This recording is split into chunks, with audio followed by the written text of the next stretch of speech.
vaccine the only way out of this pandemic?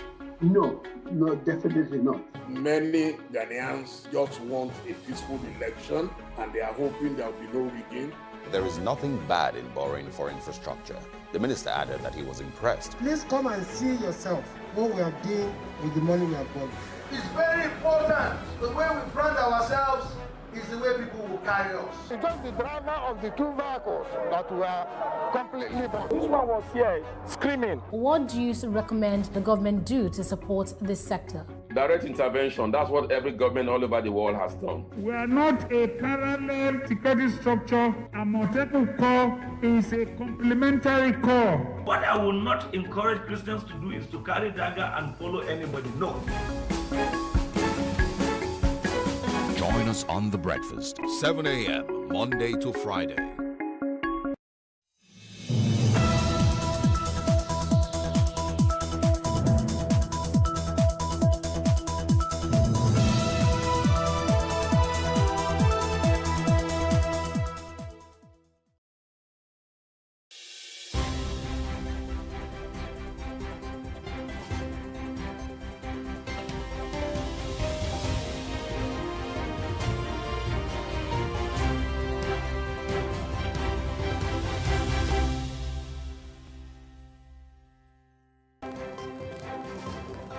Daring bandits continue kidnappings and havoc across Zamfara, Niger, Kaduna, Katsina, Sokoto, and Kebbi states. The Nigerian state is so far unable to put a halt to their actions. We'll find out why from a security expert. The Irigwe people of Plateau State accuse Fulanis of setting more than 250 homes on fire and destroying their farmlands. Both sides will be speaking to us this morning.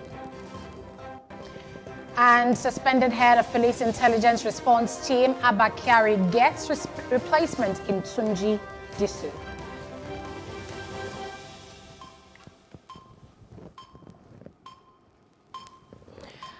Welcome to The Breakfast on Plus TV Africa. Good morning, good to have you here. I am Anetta Felix. And I am Usaogi Ogbon. Good morning, thanks for joining us. We hope that we have a very interesting run this very beautiful Tuesday morning. Indeed, and we have been talking about the issue of the case of Hush Puppy for a long time, and we saw how U.S. court documents showed links to the former Commissioner of Police. We're talking about the person of Abba Kyari. The conversations, continue to stir people's emotions and conversations. And we heard from Frank Uba when he put out that press statement yesterday that there's a replacement for him, and it's the person of Tunji Disu.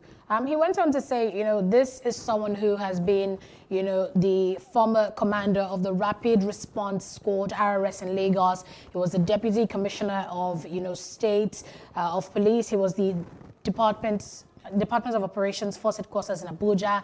He had previously served in State CID River State as deputy head of the unit. He went on and on and on to list out all his credentials. But when you take a look at that of Abba Kyari, it's not really different. These people take courses even abroad. They have a first degree, they go on to bag a master's degree. So it's on paper, they seem fantastic, like fantastic candidates. But the question really has been about character and integrity. Those things you won't find on paper. We heard yesterday one of the lawyers of the press, Mr. Tunde Kolawole, making allegations and claims about how some people in the high ranks of the police force were corrupt. But I had to quickly stop him there to say, we don't have evidence of that, but when people tell you their experiences in the police force, you really wonder, do they really have the authorization to do that? And if it's been going on for how long, it makes you wonder. It seems that they do, So right now, Tunji Disu has replaced Abba Kyari. He's been charged to, the usual with press statement. They'll tell you, oh, you're charged to exercise your duties with integrity and all of that. But it's left to be seen just how that will end. Oh, well, so my thoughts with regards to this, I saw this yesterday, and I'm sure I wasn't the only one. There's a lot of people who see this as great news, and that is mostly because Tunji Disu has shown in the time that he was in charge of the RRS here in Lagos to be an exemplary officer. He's one person that was a people's favorite all over, Twitter before he was suspended. He, of course, in carrying on his duties, was always very, very he was always very, very professional. He was always one to interact with the people. He was always one to always give feedback on any of their operations. Whenever the RRS was called in to respond to anything, Tunji Disu had a very, very great, communication with, the Nigerian people on every platform that he had. And he has shown, and I'm not sure if there's any records of, corruption or anything wrong, concerning Tunji Disu's career. And he was missed, eventually when he stepped down as the head of the RRS and moved somewhere else. I'm not sure where. But he was missed, and so, I saw a lot of people say yesterday that, this is the first time that they felt great with a move made by the Nigerian police, a move made by the Inspector General of Police or, Police Service Commission. And so it's great news from my perspective, and I'm sure from a lot of other people, because of Tunji Disu himself. Any other name that we may have seen there, we probably would have had the same thoughts, that you just shared now, that, okay, well, have a lot of records, they've gone for a lot of courses, but still the same rotten system. Tunji Disu is an example of when people say, well, not all policemen are bad, there's some bad eggs in the system, but there's some really good cops. He has lived that life, and the time that he has been in service with the RRS has shown that, there truly are some really, really great Nigerian policemen with no actual dent in his record that I'm aware of, except, maybe if we start digging a lot further, we might see, but I really, really doubt. And that is because of the way that he presented himself and the way that he ran the RRS. It's not been the same thing since he left, and you can almost tell that it's not been the same. The emotions around the Rapid Response Squad have not been the same thing since Tunji Disu left. So I think it's a really, really good move for the image of the intelligence response team, or what they're called. It's a really good move for, the Nigerian police, putting somebody, like Tunji Disu there. And we hope that, there is, some sincerity with the way that the IRT works. I hope that he also is able to carry some of the, attitude and the professionalism that he used to run the Rapid Response Squad into the IRT. One of the fears that people would always have, two last things I'll say, one of the fears people will always have is the way that they say, no matter how great you are as a person, when you move into a corrupt system, the system either corrupts you or makes it difficult for you to work. So I'm hoping that his personality and his character and professionalism as an officer will be able to transform the IRT and, be able to, make them more professional. Let us have less of these stories that we hear concerning the IRT and, kick out the bad eggs. And then also, let's also not forget, and it's regular behavior for Nigerians, that once a person is suspended, we, go back home and sleep. No, that's not where this should end. There should be proper investigation, like I believe that they've started, the panel that has been set up. There should be investigation, and if Abba Kyari has been found guilty here, forget the FBI himself here, for the crimes that he has been accused of against the Vincent Chibuzo fellow and every other crime that were supposedly allegations. The 41 million that he allegedly took from that businessman. The woman in Enugu who says that her husband was killed was, claimed to be an armed robber or a kidnapper, and, they have been in control of their property, and many other cases like that from the same Abba Kyari. If these things are, he's found guilty of these things, then he should, pay the, the price here in Nigeria. Then we can now talk about, they can happen side by side. The FBI case also against him. Because the FBI case is not, that's not gossip. It's not, whispers. These things, I believe, not at all. Over 150-page document, with facts, evidence of phone calls, Absolutely. records, everything. And also, we saw proof of about $20,000 yes. that, Hush Puppy paid into the account of Abba Kyari. Yeah. So it shouldn't end now. Nobody should go to sleep because he has been suspended. No, that's not where it ends. Okay, so we're still, talking about cybercrime this morning, and if you remember the name of Ismail Mustafa, also known as Muffa, he was very popular because he was arrested by the EFCC for money laundering, alleged, many other crimes, and he was on the Instagram Live of Daddy Freeze, a popular radio presenter in Lagos, and on that Saturday Instagram Live, they were both talking about the whole situation, and Muffa said, when Hush Puppy was arrested, he was opening up to Freeze, telling him that he began to receive calls, and even from EFCC, operatives of the EFCC, according to him, called him and told him to delete his social media pages and keep a low profile so that he doesn't also get into the spotlight and, all the investigations, open up. But when he said that, people became agitated to say, this is almost what we're seeing in the case of Hush Puppy, where someone who is a self-confessed fraudster now seem to have friends in high places, especially in law enforcement, who now seem to have their back.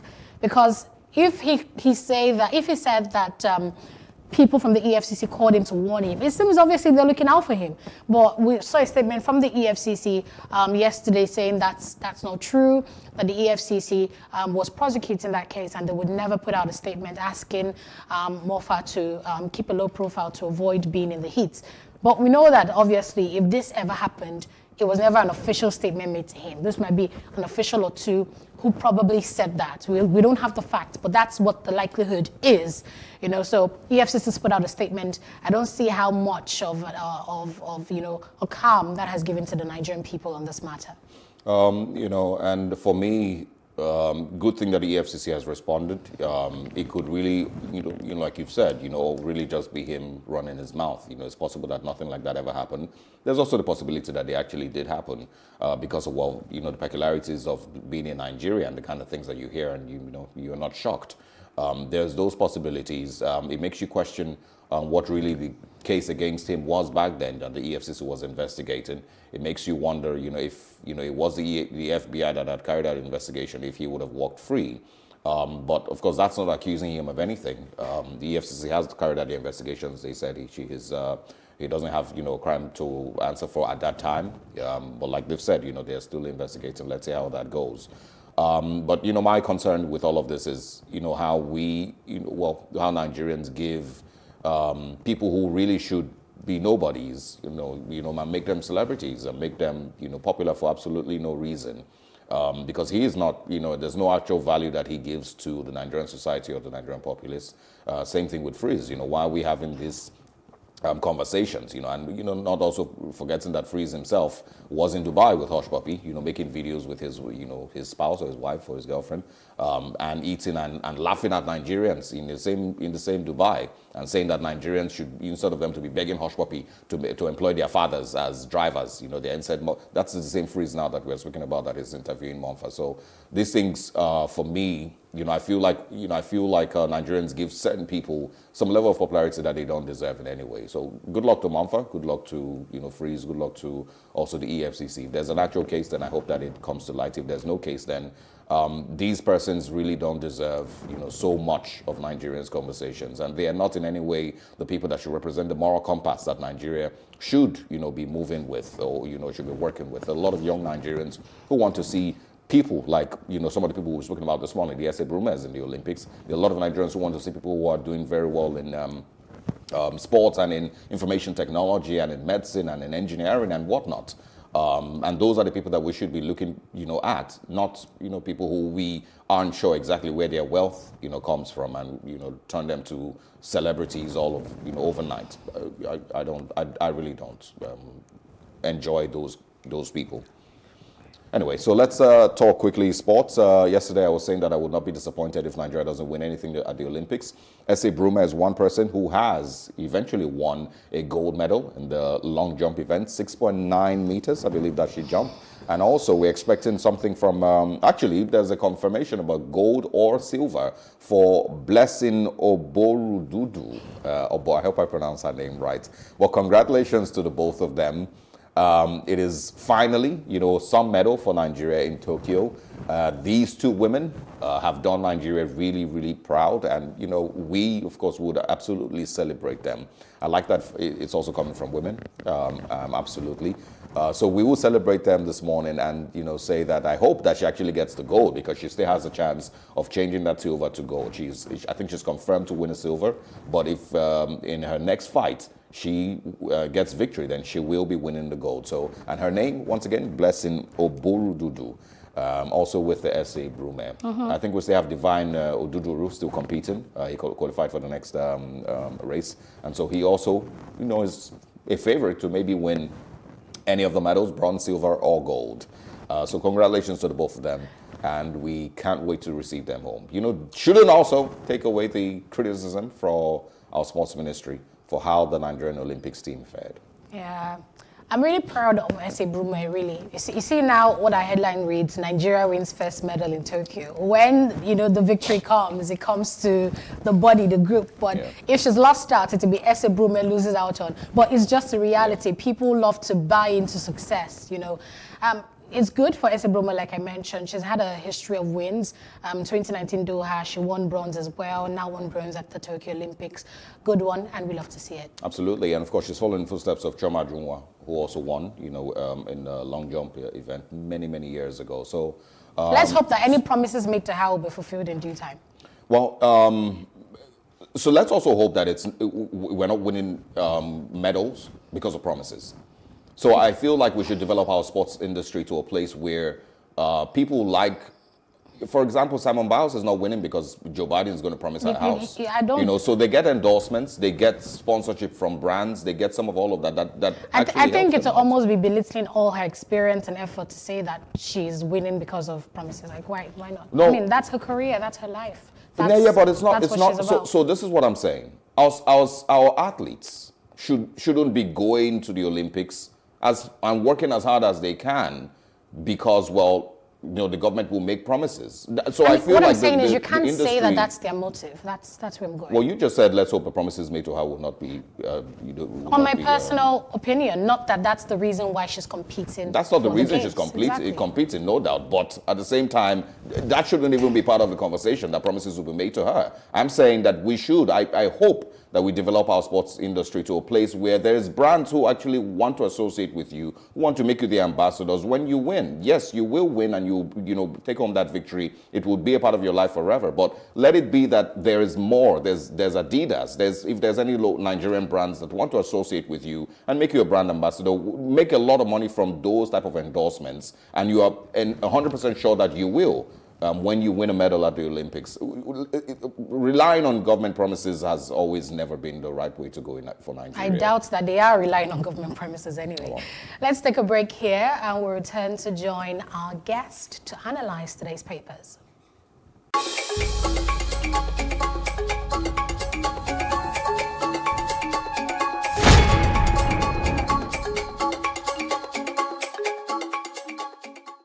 Hello and welcome. It's Nimasa This Week, the voice of maritime.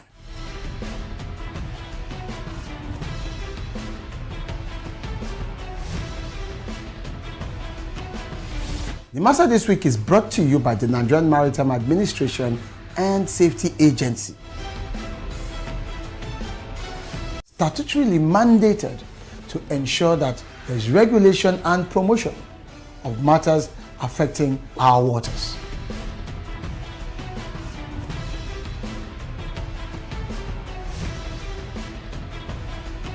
NIMASA bears responsibility for search and rescue, shipping development, and ship registration.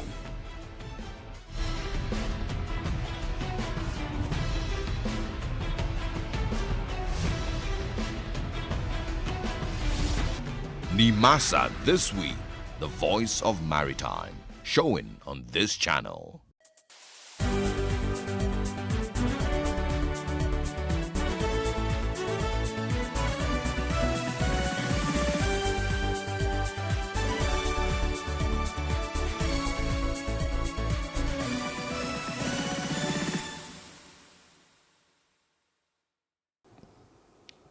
Welcome once again to The Breakfast, and now let's go to Off the Press, where we have a review of the major stories making headlines across Nigeria today.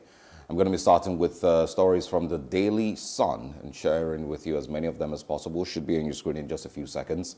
And also, we'll be introducing our guest. Yes, it says there, COVID-19, 30 die in 7 days in Lagos. Sanwo-Olu flashes a red flag, says state recording 6 deaths at isolation centers daily. 4,300 confirmed cases in July. We're yet to see the worst of the pandemic, says the federal government. Also, Delta variant cases hit 32. Hush Puppy saga, DCP Tunji Disu replaces Abba Kyari as IRT boss. Still on the Daily Sun, hunger in the land worsens. Nigerians groan as prices of foodstuff soar. And NNPC lists conditions for oil majors divestment. DSS also fails to produce 4 out of 12 detained Igboho's aides in court. Still on the Daily Sun, Oshun Oshogbo festivals begin with traditional cleansing.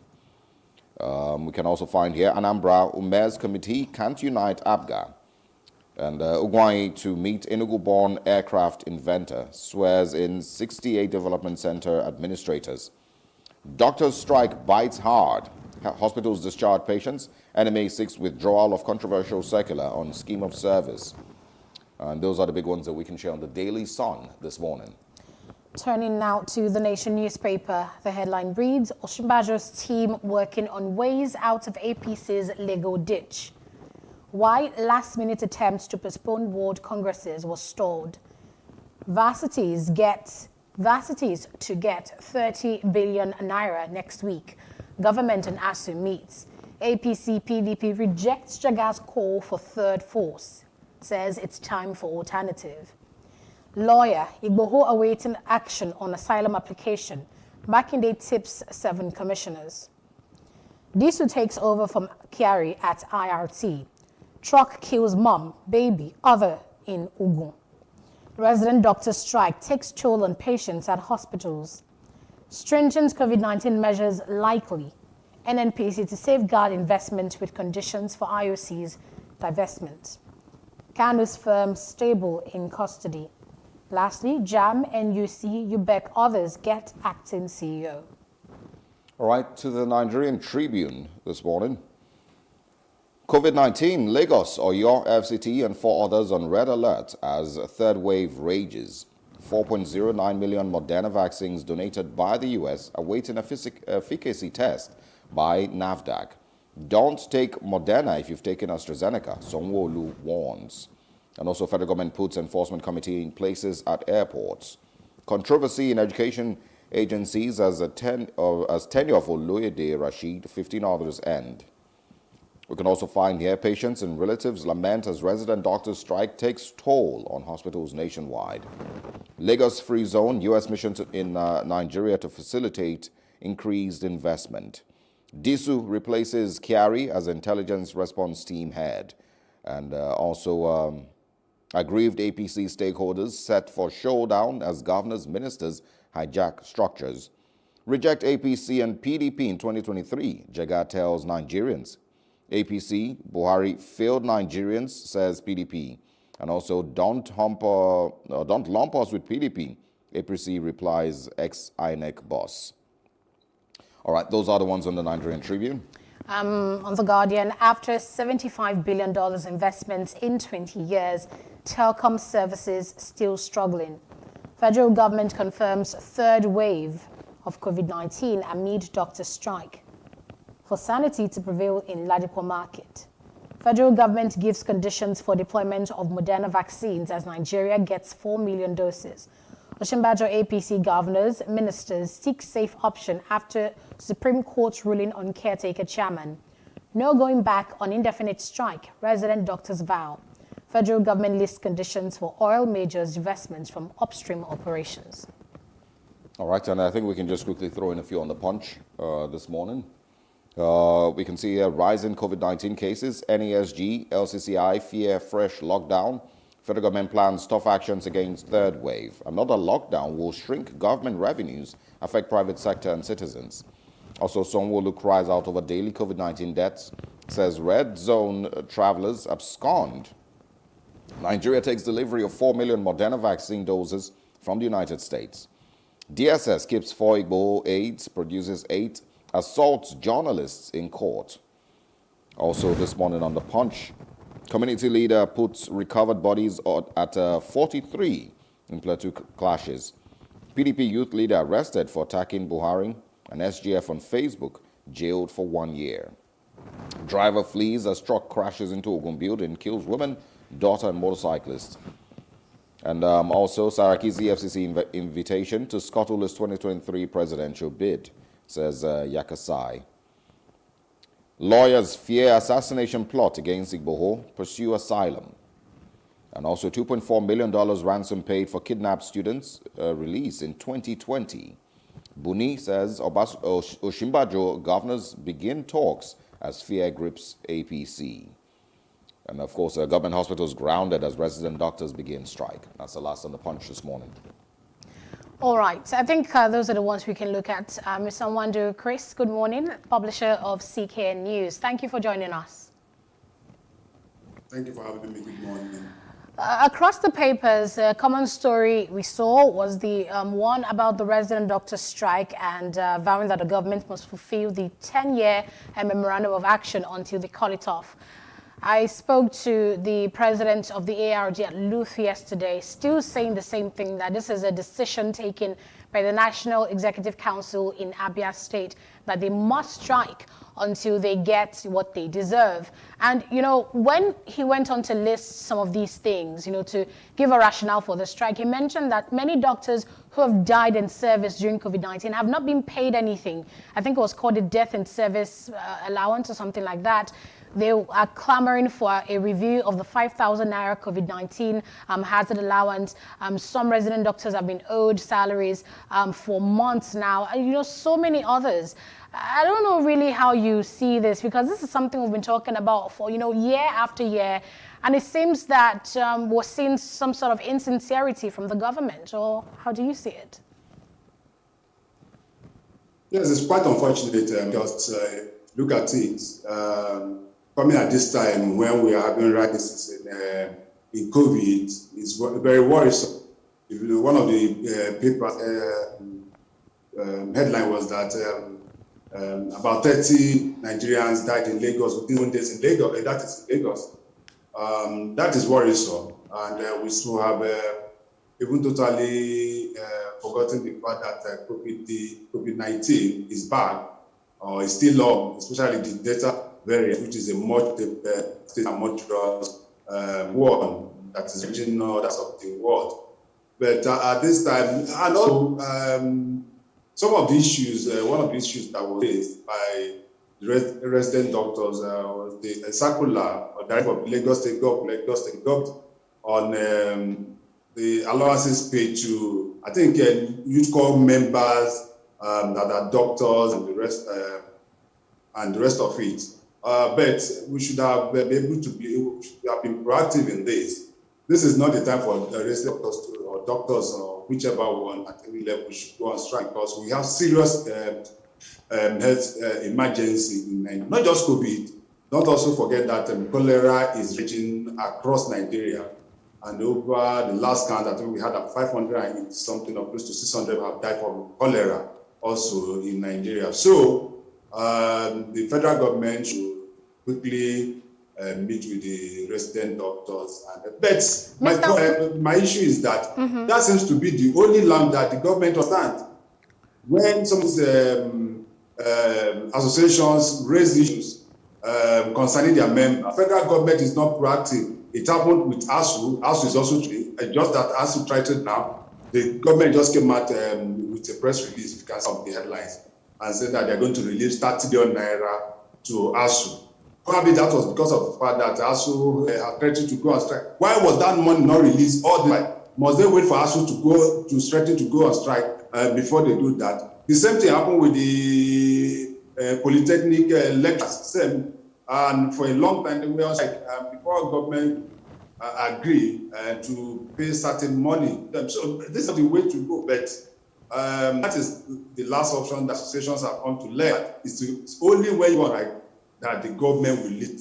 And that, for me, is not good enough. So, Mr. Nwandu, yes, we do get your stance, but is there any way to rationalize this trend we've seen where, you know, first of all, associations give an ultimatum, and the government seemed to do nothing during all that time. For NAD, they said they gave a 113 days ultimatum. Nothing was done about it. So that first trend of the government, you know, seeming inaction during the period of ultimatum, and secondly, that also common trend of the government signing MOUs, signing MOAs, and then not doing anything about it? It shows the sincerity on the part of government. And as I said, that seems to be the only language I understand.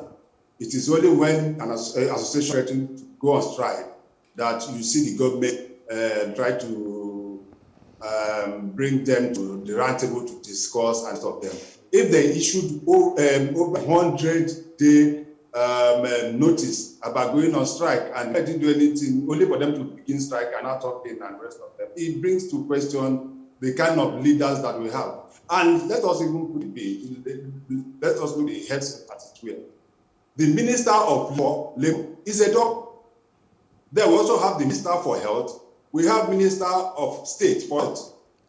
All of them are doctors. So how will be there? And they will not be able to discuss issues, to get issues resolved before the doctor. When two elephants find the grass that suffers, those suffers is the poor Nigerians. If anything happens to any Nigerian and it goes to the hospital, definitely can. There are instances where people will die. People get involved in accidents. That their relatives are not around there. The line of contact is quickly to rush them to the government hospitals and for them to be treated. Some of them will die because nobody treats them. So those are the part of the problem we have. And it has been like year in, year out, year in, year out. That has been the situation we find ourselves. And it's quite unfortunate that we have this kind of leadership that all they listen to is just themselves, they don't listen to others. A minister was saying the other time that any doctor that wants to travel can go out and rest of them. We have more than enough. So we even say that they can go into family and other. That is the kind of. How many doctors do we have in the country of about over 200 million? Go and look at the ratio, whether we have the WHO standard when it comes to health. But it's quite unfortunate. All right, we're going to come back to health, but let's move to security and controversy concerning Abba Kyari. There is news, of course, that Tunji Disu, the former head of the Rapid Response Squad here in Lagos, has been appointed as a replacement for Abba Kyari, and of course, now heading the IRT. What's your response to that? Well, I've always said that with police force, we still have so many credible and young, vibrant, goal-driven officers. And yes, Abakari has done well. With the police force, we still have very vibrant officers. Tunji Disu, you know very well. There's another guy, Frank Mba, the guy that is the spokesperson of the police. Wonderful guy. I've known Tunji Disu for over 3 decades. We are classmates at Lagos State University. I've known him for over 30 years. I know his character, I know his person. Tunji Disu is very, very fine officer. And you said it yourself when you analyzed when he was in RRS. You saw how RRS was. Yes. And the way he went about his duty, not current RRS we have. Things seem to have fallen out. But Disu is somebody that does his job diligently. And he doesn't make noise. You see him talking or and do something. He's a fantastic officer. He has served in a war. He has served as head of in Ibasti. Then also before coming to and the way he utilized the safety system in God. Before he came, there were security challenges in God, including incessant armed robbery of banks. If you remember very well, you will see those armed robbery, BIU, to all parts of Lagos. But he was able to mount his strategy and able to meet people. So he was posted to, before he took up, he was appointed recently now. Don't forget, he was moved to the police headquarters in Abuja, where he was deputy commissioner in charge of operations. If you know what operations means to the force, then you know that this is a round peg in a round hole. I believe we'll be able to deliver and be able to step into the shoes that is led by Abakari. So I'm looking forward to seeing what he can do, be able to take up from where Abakari stopped. But more importantly, also want to say that issue of Abakari and the case is quickly disposed of so that we know where he stands. This is a fighter who has also very, very well, irrespective of what I just said. It's just unfortunate. But within his tenure, at not as head of IRT of Nigerian police, even his day at SARS in Lagos, he did incredibly well. But it's just one of the things. All right, that so happened that he find himself in this situation. Okay, but let's wait for the investigation panel set up by the IG and for them to come out with their result.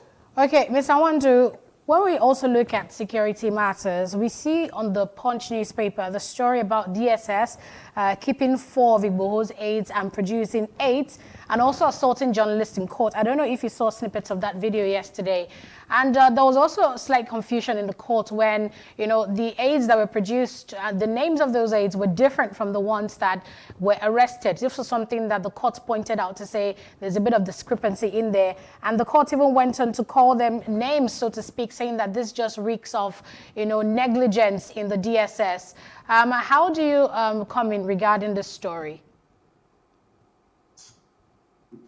First and foremost, I'm very much interested in and enraged. What is enraged by the way DS is going about their job? I don't know why we are in court to present suspects. That is their own job. The job of a journalist, our job, is to report the proceeding. Why would DSS be stopping journalists from reporting and stopping them from entering the court? The chairman of FCA yesterday, issued a press statement where the NUJ condemned the activities of DSS. I don't know the kind of officers that have in the force these days. These are guys that are just taking the laws into their. They don't obey the laws. They don't do the right thing. Journalists, you want to carry attack. What is wrong? What is wrong in the doing this? Is there anything that is wrong? It's not for them to report. To come to report, it is even to credit that they are there to report. So I was shocked by when I saw some of the people that we saw, and some of our members were I don't even know what to put it. But I think the hierarchy of the DSS should call their officers or their boys to order. This is not how to go about it. This is not how to do things. You just take the laws into your hand. That you are working with DS doesn't mean that you are above the law. They are Nigerians. Journalists are also Nigerian, and all of us have interest. It is our duty as journalists to report the proceedings and report to Nigeria. Every 200 million Nigerians can be at the court at the same time. So, Mr. Wandu, also... So, they are just few who are there to report what happened. And they should allow to do their job. So, Mr. Wandu, aside the... I think the court can handle that. Don't forget that the initial SS came out and said they were 12. Now, initially they brought 4. This time around, they brought 8. What happened to other suspects as well? But within the next few days, we'll see how it pans out. But isn't this like a constant disregard for the court? And it feels like the DSS continues to disrespect the ranking of the judiciary. Every time that they fail to bring a suspect to court. Same thing happened with Nnamdi Kanu. And now also you're bringing people whose names don't comply with those who were arrested. You're bringing 8 instead of 12. And it feels like they've continued to disregard the authorities of the court and disregard everything that has to do with the judiciary, because they do as they like, and then the case is adjourned, and then they take their time and just continue to drag the case for that long. Why do you think this is happening, and why do you think there's this constant disregard for the Nigerian court? It brings us back to what I said initially, the issue of leadership. DSS have less in primary responsibilities, which is to maintain a high level of security within the country. They are the spy agents that you should know. They are to be heard. No, they are not able to be heard. They are not able to be seen. They decide what DSS and SSS used to be. You don't see SSS and DSS cameras and the rest of them. This is a secret agent that were so revered and feared in the past. Now you see them wearing their shirts, DSS, we're going everywhere. At parties, you see them following the VIPs and the rest of them. That is not the work of DSS, the SSS and DSS that we know. The DSS is a very secretive agent that goes down, do a lot of investigation, and come out with results. You don't see them. But these days, you see we also bravado and their carry on that is not the DSS. So I think they should go back to what they are supposed to do. Right. That, for me, is to be, there is a expect the DSS to assist the police, Nigerian army, to fish out most of these bandits that are going out kidnapping and picking up our children, rest of are not enough to Mr. Wanju, it seems we're losing you there. We are arresting judges, arresting so how do you expect them to regulate court? I think the judge should call them to that and just know that they are just staying up. The primary responsibility of DSS is not what they are doing. That's the responsibility of bringing them so that they attack the primary responsibility of the police, not of the DSS. All right. DSS has not, and they should respect themselves. Well, the time we have left, quickly also speak on Atahiru Jaga saying that Nigerians should reject the APC and the PDP in the next elections. And of course, the APC is saying don't rope us in the same, or tie us with the same rope with the PDP. This isn't that done. We cannot do away with it. We cannot do away with it. That's the problem with us. In every corner of the world, we have dumb parties. In UK, you have conservative and in US, you have the Democrats and other people. So it is this way across. The only thing we can see that Shanghai. This thing that is going to shine and just Nigeria shine their eye when it comes to 2020. But how can we do it when the new things small that group is not the panel with the PDP had the panel with to be able to present this and way on to be able to give for independent and that is what some of them craving for.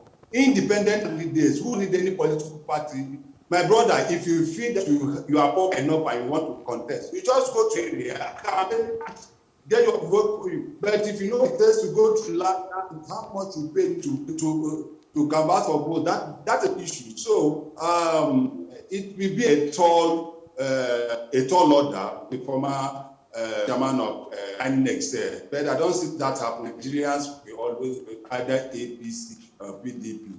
Until we get to a point where we think that we are politically lighted enough to know the difference, and the reason for us to also alternative politicians, and then it will continue to be the way. It's just unfortunate. Don't forget the other people, the people that are around, and also now going around the country and galvanizing and calling 18 elders that will be contesting 2023. That is President Buhari tried it for about 5 times before he got the president. I don't think that was just let it go. Okay, so still talking about 2023. There's a story on the Daily Independent that says 2023 presidency, Tinubu to make position known after APC convention. And they went on to say that the Boni-led caretaker committee can be distracted. The talk and clamor for a Tinubu presidency has been on for a while, and we're having, well, yet to see Tinubu come out to say something, but the APC here is saying that after the convention, we'll get clarity on whether or not he'll be running for president in 2023. But when we look at the internal crisis facing the party right now, the world congresses and all of that, do you think that the APC is a party that Nigerians have confidence to, put their votes in? Every Nigerian has the right to ask for the highest office in the land, both you and myself. So it's Tinubu's, if he wants to contest, it's a contest. So it's either for his party to nominate him and also for Nigerians to vote for him. But my challenge here is the impunity going on in the APC. If you look at the Supreme Court judgment on that Akeredolu case, it was 4-3 for Akeredolu, and the Supreme judges made a statement that if the interim chairman of APC, Buni, was added in that case, that APC would have lost that. What it means that, what they said was that the continued existence of the APC caretaker chairman is wrong and it's unconstitutional. It was stated that no person can hold the office of be the governor of a state and also the office of national chairman of a party.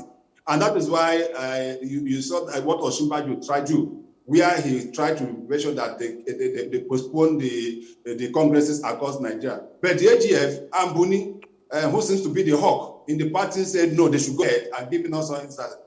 The APC should be very, very careful. If they don't take their time, you'll be shocked that what happened in Zamfara, Rivers, and some other states, also in Bayelsa, we had lost elections due to internal crisis will be a child play when the big picture comes out. The other parties are just sitting down and watch what is going on. And if this situation is not handled properly, there will be a serious trouble. That is why I think Osinbajo, the president, who is the country now, and other top heads of that party should come and do the needful. Else, APC will be in serious trouble come 2020. All right. Chris Wando, thank you so much for your time this morning. Beautiful Tuesday, and thanks for your analysis. We look forward to speaking with you always. Thank you. Thank you very much for having me. Do have a nice day. Absolutely. Time for Today in History. After the break, I'm going to the year 1975 to tell you about the third worst air crash in history. And of course, I'll be going back to 1949 to talk about the NBA, for those who, of course, are celebrating Nigeria's, the Tigers and the Tigresses this period. We'll talk about the NBA and how it started.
You're welcome back to the Breakfast on Plus TV Africa. For Today in History, we have the story of the third worst air crash in history, and it occurred today, August the 3rd, 1975.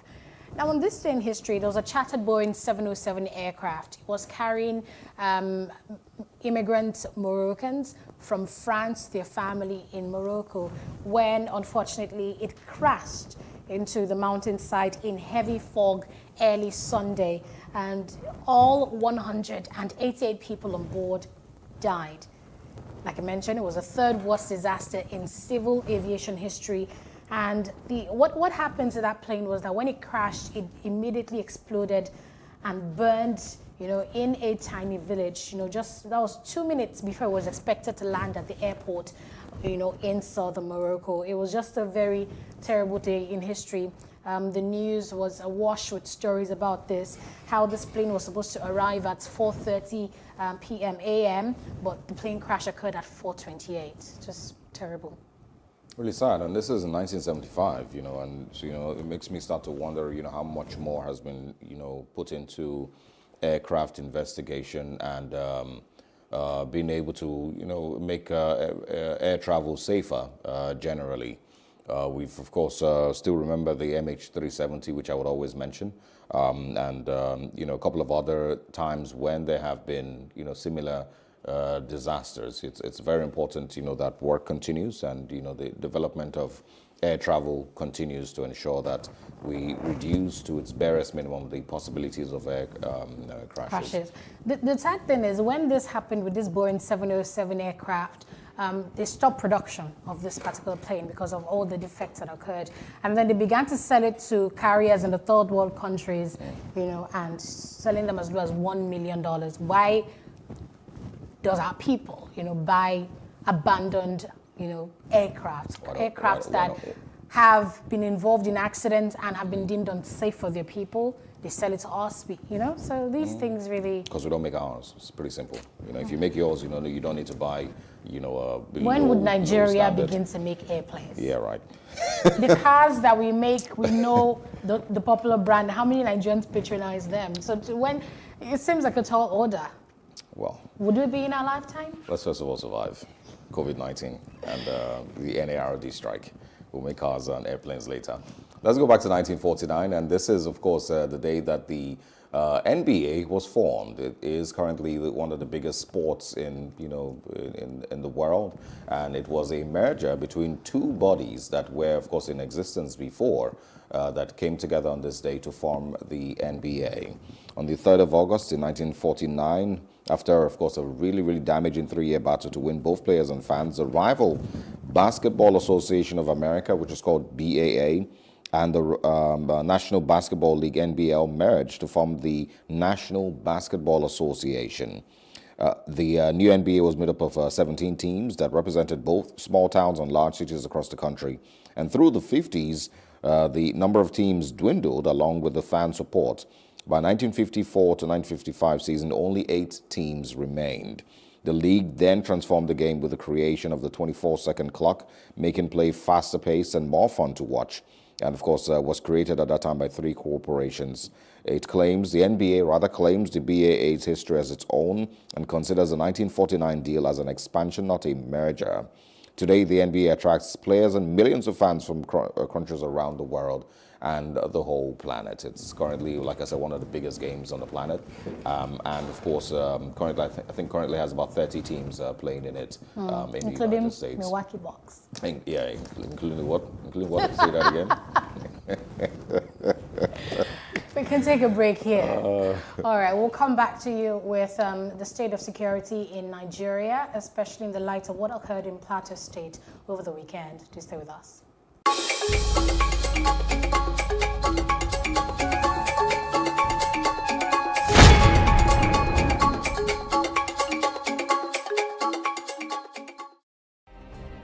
Nigeria's Niger Delta region, from where the black gold fuels Africa's largest economy, where the lines between wealth and poverty has never been thinner. Conflicts, poverty, insecurity, and environmental challenges daily confront the region. How can the Niger Delta story be changed for the better?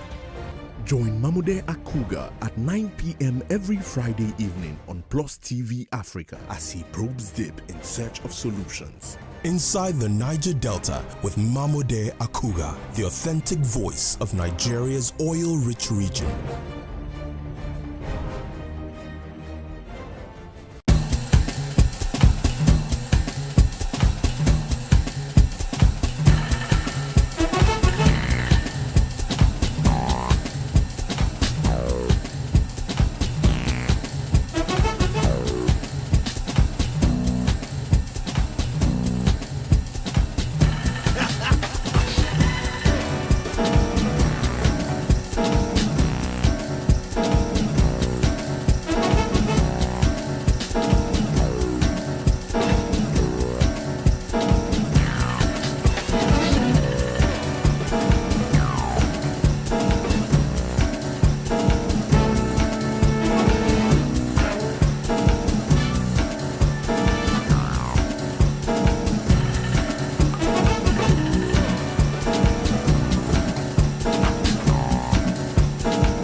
Businesses in Africa can be very challenging. In Nigeria, it is particularly intimidating, and successful builders have learned how to navigate a hostile environment to unlock opportunities. But one major challenge businesses face is how to filter through the noise and identify where their ideal customers exist. Get insight and practical steps from industry players and captains of industries. Hear success stories to help you make informed decisions as you scale your business in Nigeria. Watch Business Insights at this time on PlusTvAfrica.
Good morning and welcome once again to the breakfast here on Plus TV Africa for those who are just joining us.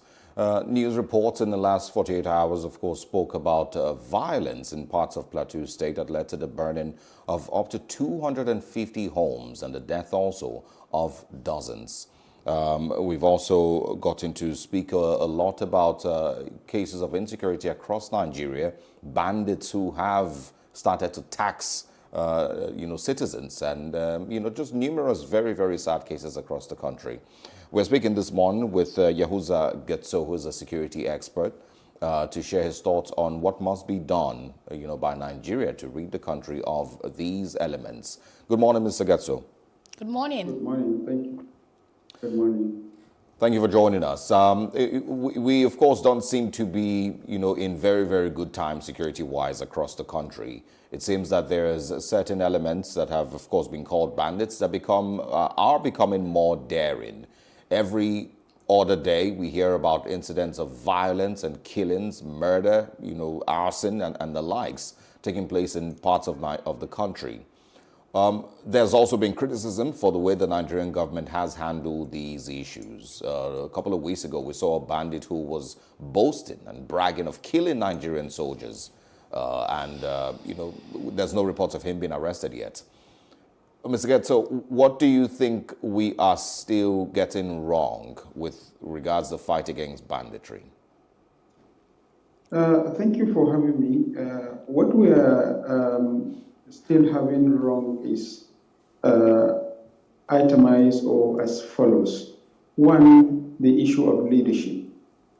The leadership in the country doesn't seem to be serious, doesn't seem to be committed, doesn't seem to have political and administrative will, doesn't seem to be serious about the life of common man. As I have been saying, all those who are committing these crimes are in Nigeria.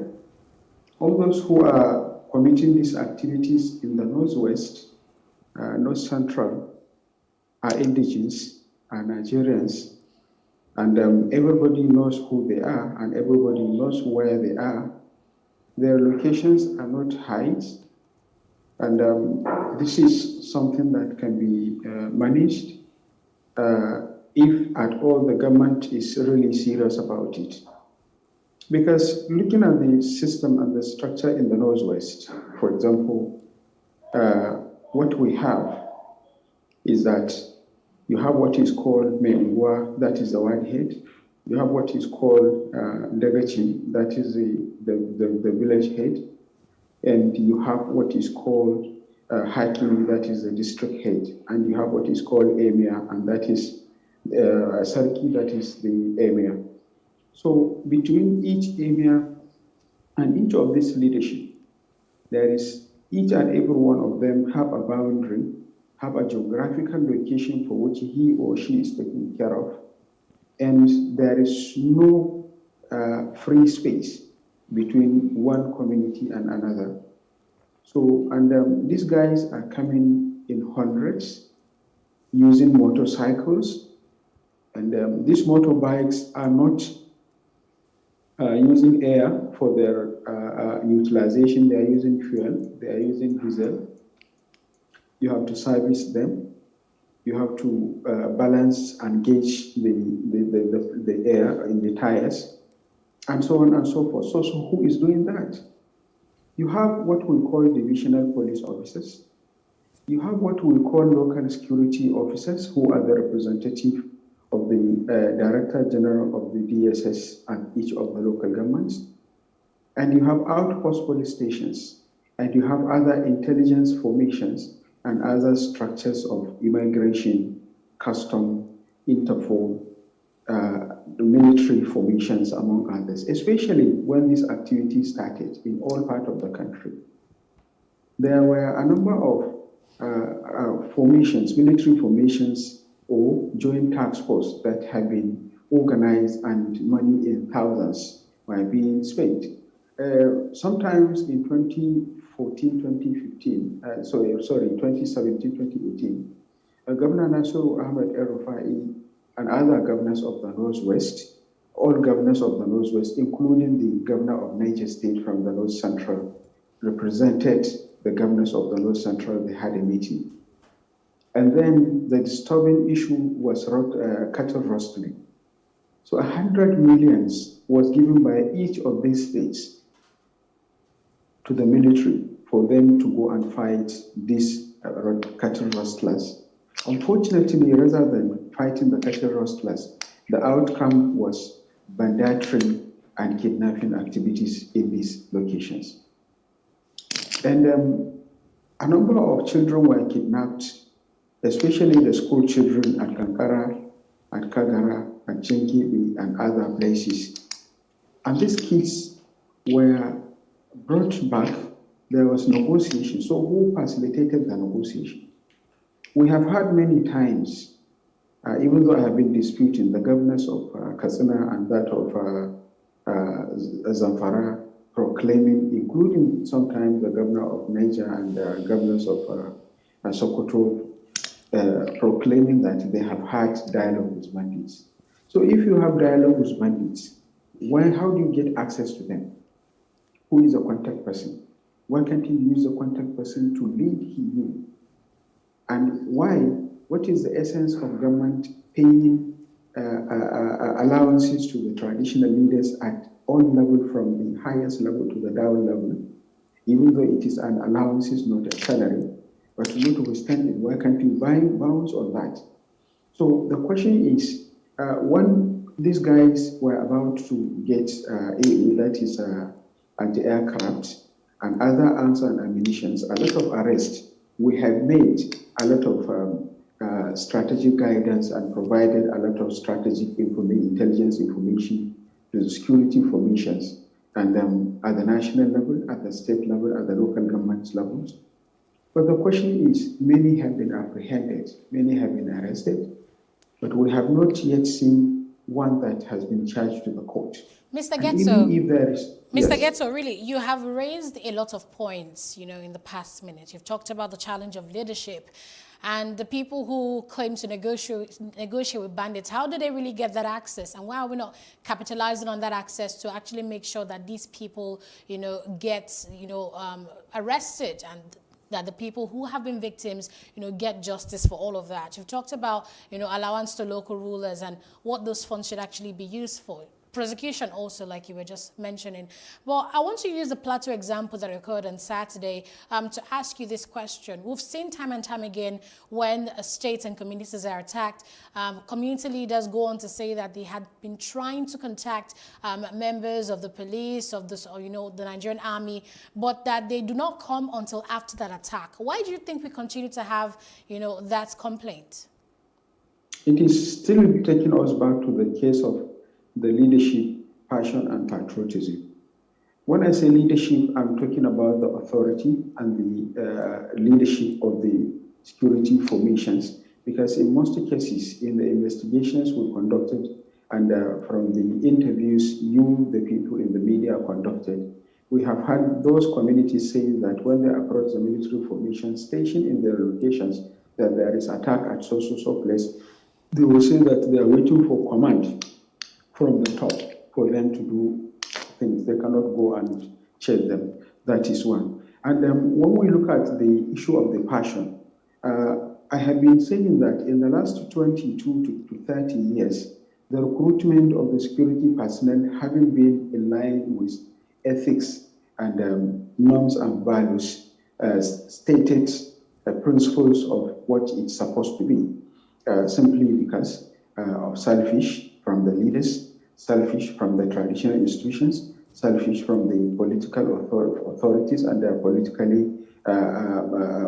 leaders and their elected people, whereby a council, when a recruitment of the military or a DSS or custom or immigration or any of the security formation is to hold, what used to happen is the fact that each and every one, the district head will bring his list, the chairman, local government chairman will have his list, the commissioner from that local government will have his list, then the military personnel also, each of the leadership, likewise in the police, likewise in the DSS, likewise in the immigration, in the custom and all sorts of things. So those who are applying are not those who are being recruited.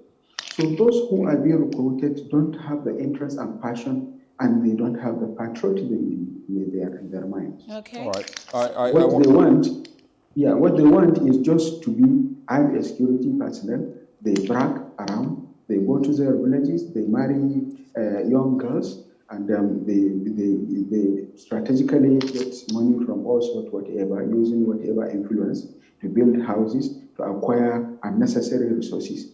Everybody knows that there are a lot of security personnel who are in businesses that they are not supposed to be today.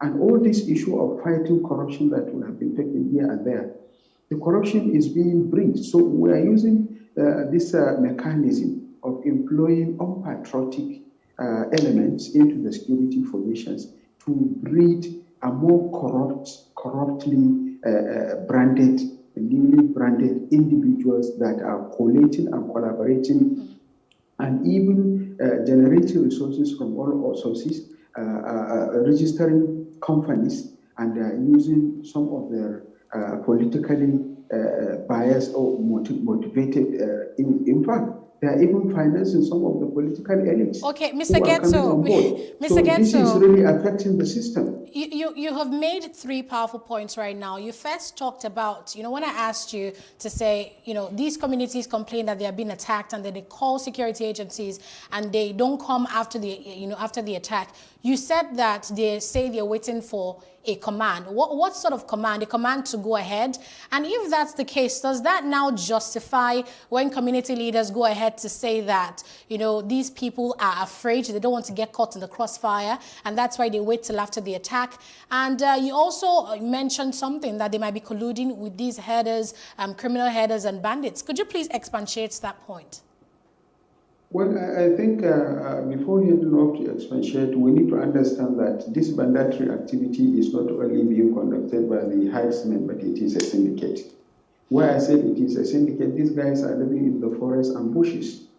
So if they are living in the forest and bushes, it means somebody somewhere else is providing them with information. So those informers are the ones cultivating the process.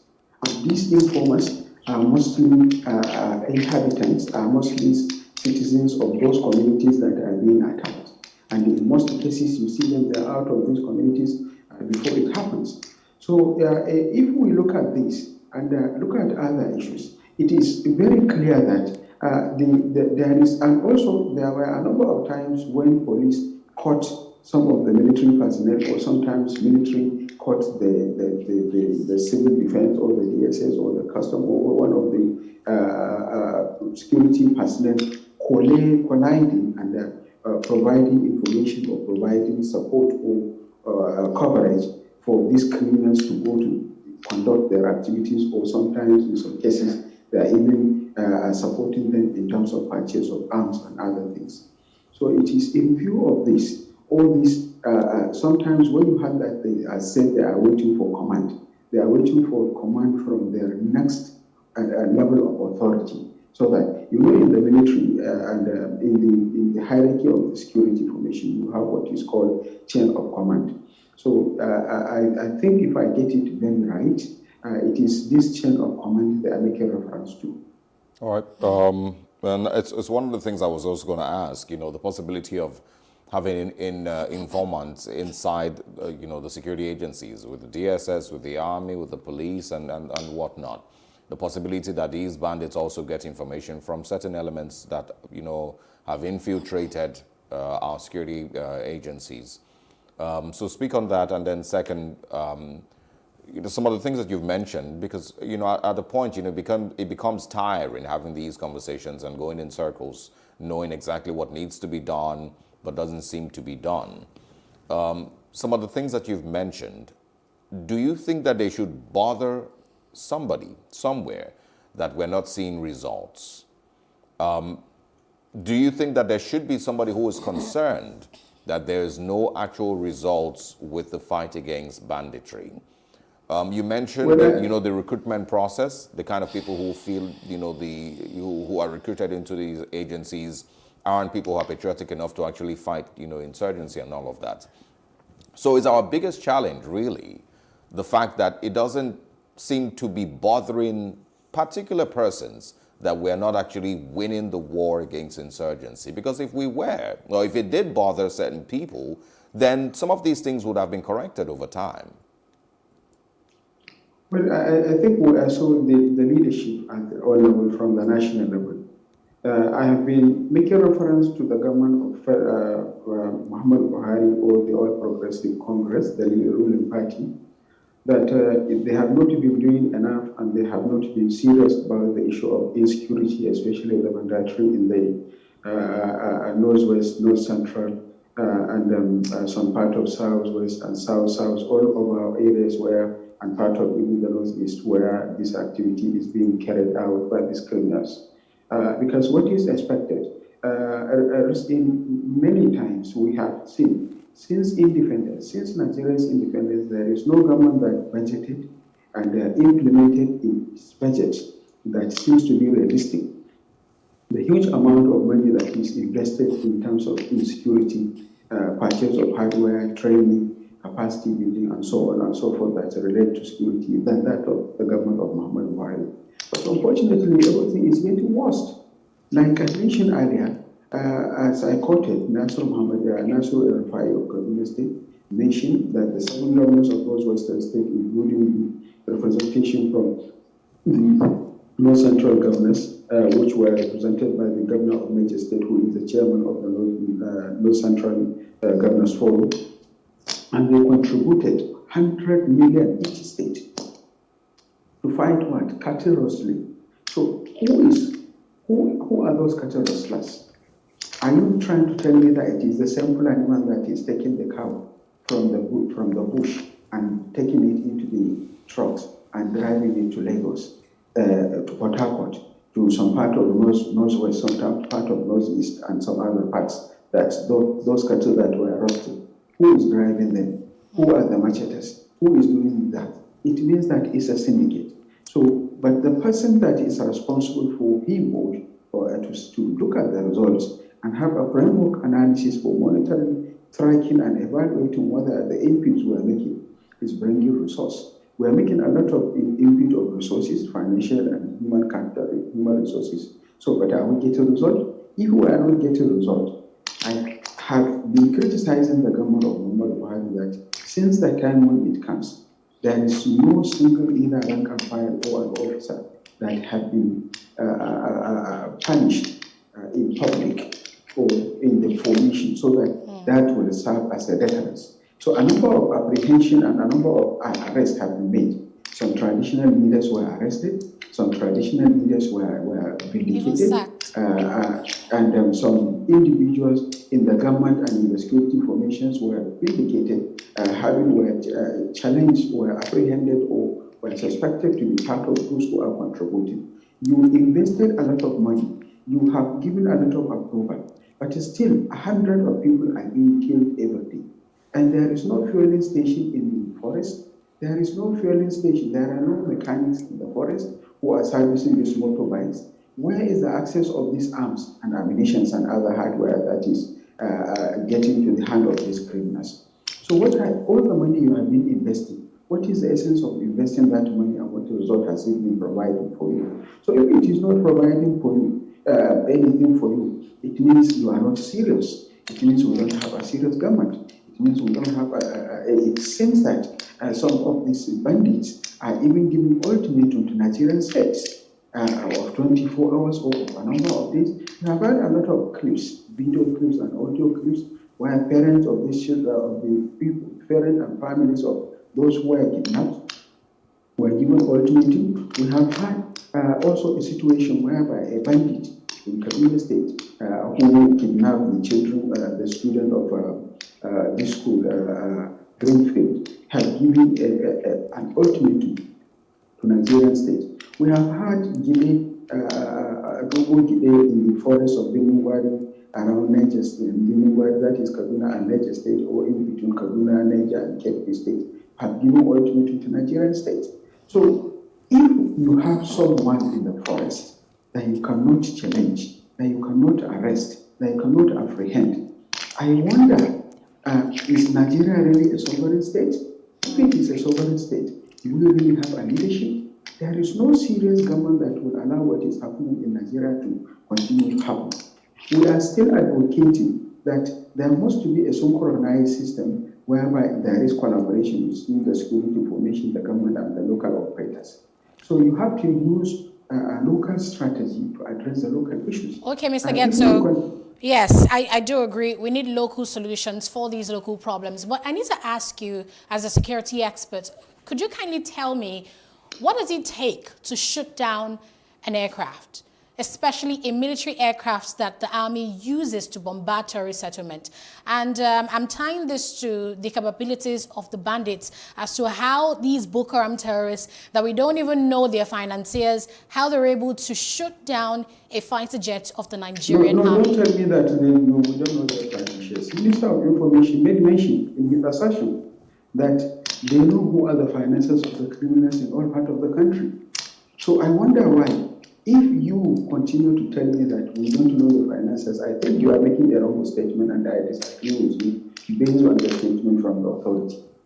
My movement has made mention that they know the finances, they know who are doing that what, and even Muhammad Buhari, before he comes to the government, he made mention such assertion against the government of the former president, that is Goodluck Jonathan, that the government must have hand in any criminality. Okay, Mr. Getso, yes.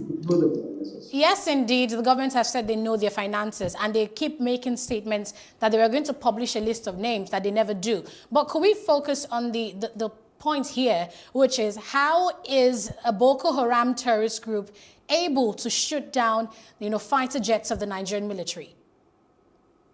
It is because we are not utilizing our intelligence for decision making. If we are using our intelligence for decision making, I made mention an assertion or information on media, on local and international media, when I got the information that these guys, that was sometimes during the 2018-2019 or thereby, when I made mention that there are informations around Nigeria that these guys are going to obtain or to receive an AA, that is anti-aircraft missile. So if at all government then were serious, I have provided narrative information on media, through local and international media, for about 3 weeks, providing information on the strategies being used, providing information on how money is being transported for this purpose. And also I provided also information that additional money is being collected for the bandits around the Binningwari area in Kaduna State, and that is Jomo today, within the areas of Binningwari, Danduri, and Kagara, that is Niger, as well as the part of the Bena area of Kebbi State, local government area of Kebbi State. I have made mention that these guys are working towards obtaining an aid, and I made mention then that I have accessed information. I have accessed information through intelligence, and we are very much ready at then to provide those information so that those who are responsible for collecting the money, transporting the money, moving the money from Nigeria to other neighboring states, and where the money is going to go through, can be apprehended. But nobody. Yes, Mr. Getso, that I believe is a fantastic response. Making sure that you share the information that you have to make sure that those people, those criminals and criminal herders are persecuted. Mr. Yahuza Getso, security experts, we appreciate your opinion every day. Thank you. Thank you for having me. It's really a great pleasure. Okay, so we'll take a break here to join our guests who are standing by to help us analyze that security situation that occurred in Plateau State over the weekend.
we do not understand, we will stigmatize.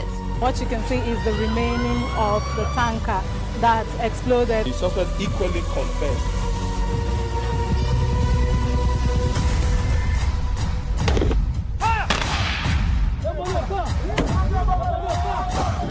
Now 500 naira they collect them. If you no talk, they go beat you. Now 2,500 and they pay.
Welcome to this edition of Timeless Conversations. My guest today is Alfred Okoro. The Nigerians here seem frustrated. Everybody wants to leave. And the moment they cross these waters, they excel. Both Yoruba, Igbo, Hausa, South, everybody in Nigeria. We've been ranked the most successful ethnic group in the United States. Why is it that we excel there, but not at home? Our diversity makes us the better. I believe so. I will be one of those to tell you I do not believe this country was designed to succeed. But so what? Nobody wants to start anything that they will not live to enjoy. Timeless Conversations, airing every Sunday at 8:30 p.m. You're welcome back to the Breakfast on Plus TV Africa. We're still talking about the state of the nation, especially about security.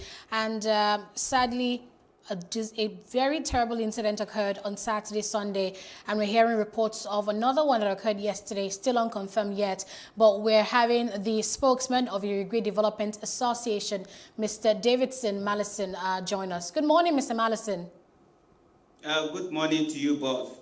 So when that attack occurred on Saturday, Sunday, you put out a press statement explaining exactly your side of the story, but let's hear from the horse's mouth. What happened on Saturday?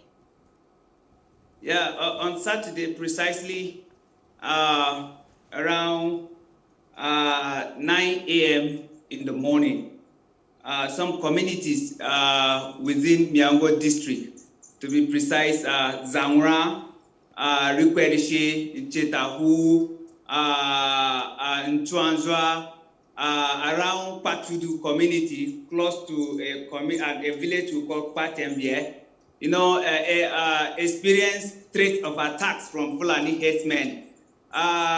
Some security agents were informed and alerted, and then they came and then chased them away. But they remobilized and reinforced and came back around 7 p.m. In the evening, and they started setting houses ablaze. They raised down more than 250 houses in their aforesaid villages. Not fewer than 7 people were killed as at on the day I released that press statement. But after my press statement, more 4 dead bodies were recovered, making a total of 11 people that were killed in that particular incident. Over 40 hectares of farmlands made up of maize and other variety of crops were completely destroyed. Domestic animals like sheep, chickens, and others were also carted away. Other household items were carted away. The community was totally sacked. Those villages I mentioned. All right. So can you confirm what exactly this is? Is this a community against community clash? Is this a herders farmers clash? What exactly is the likelihood of what's going on here? And also, you said that security agents were present during the first attack. They chased them away. How come they couldn't show up the second time? Yeah, this is the problem we actually have in this nation. This is not a clash. When you call something a clash, it means there is a battlefield you used to go and meet and then showcase your strengths, be able to display what it is. But this is not a clash. They have been coming to attack our people. We have never had any battlefield that we met with them. Who is they? Who is the people you are speaking of? Fulani militias. So it is not a clash. When you call it a clash, it means there is a battlefield. There is no battlefield. Somebody will be sleeping in the comfort of his home. You come and kill the person and you call that a clash? How is that supposed to? I don't understand the definition of clash that a lot of people used to say. Somebody is sitting, you come and raise down his building and you call that a clash? It's not a clash. All right, Madison. No, please hold on. So go on. And I was asking with regards to response from security agencies. They had showed up the first time, like you said. So why didn't they also show up the second time? When they came back at 7 o'clock. My brother, that particular attack I'm telling you about lasted for more than 4 hours, unhindered. More than 4 hours unhindered. Free operation. And it is a pure conspiracy because we have people who ran out of their houses to the bush, attesting that they saw people on military hillock dropping these people, perpetrating this act, and also conveying them back. Even the materials they used in setting these houses ablaze were also conveyed through them. So it is a pure conspiracy. It is a pure conspiracy. Malison, I would, begin to take the points you've raised step by step. Let's begin with the first one, where you said that, residents of the community were simply, being peaceful and calm on their own when these criminal herders attacked. But I have a statement here. It's a press release on August 1st, released on the 1st of August by Ishaku Takwa. He's a major military information officer. The second item on his press release says that the Irigwe youths attacked Fulani herders residing in Rafi Buana. The troops intervened, restored normalcy, and then there was a similar accident, which was a reprisal attacks, where troops, was informed that, this attack was going on. So basically, what this statement from the major military officer is saying is that Irigwe youths attacked Fulani herdsmen first, before they began to attack back. So, do you have counter statements? My sister, I'm a youth activist, not only a community leader. Let me be very frank here. When I received that press statement made by Operation Safe Haven, Plateau State, that's where I further confirmed that this whole thing is purely a conspiracy. See, we didn't attack these people. We never did, and we have.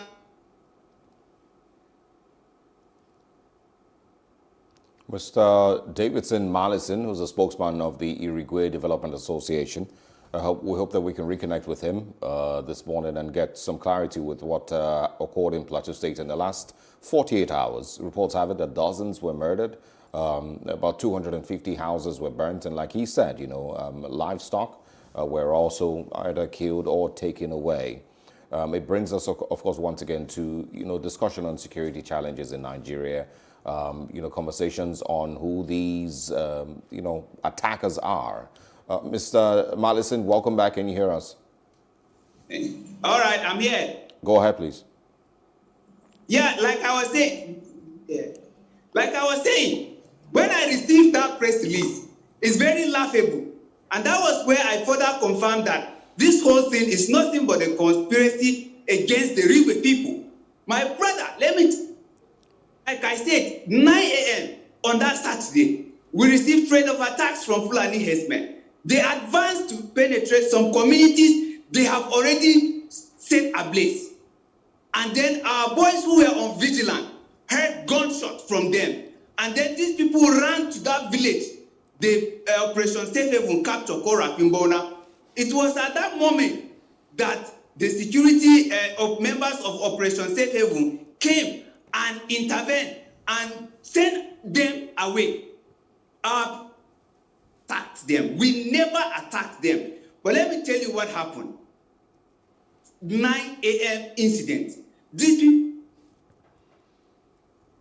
that lasted for more than 4 hours, none of them saw up. So, none of them saw up. And they knew that, yes, based on what they captured, and not true that it was a reprisal. Their press statement is weightless. In fact, an operation like to come out with a weightless press statement is laughable to their status and is something that is very, very, disgraceful. Look at it. That press statement. The person who actually penned down and it was approved by the GOC or the commander is actually shameful. And then let me further say, it was nothing like a reprisal. The planned attack to completely take over ancestral lands of Riwe. Like I was saying, I know time will not be on other communities around Kor. Yes, 8 communities were totally razed down. 40 lives, over 40 lives were lost. As we speak, we cannot truly ascertain the people of that community fled away. Some dead bodies are even still missing in the bush. Destroyed. This morning, if you notice, I am speaking in, tell you that even my own house was yesterday night an attack. The rest 4, 5, 6, 7, 8 communities and 2,000 households in that community just yesterday night. Apart from the that I told you that over 40 lives were lost. Yesterday night again. Malison. Okay, Malison, I have so many questions. First of all, you mentioned that over 250 houses were burnt and many more yesterday. So where are the people in the community now? Where did they, lay their head? Where are they? Are they safe? What is the state government saying about it?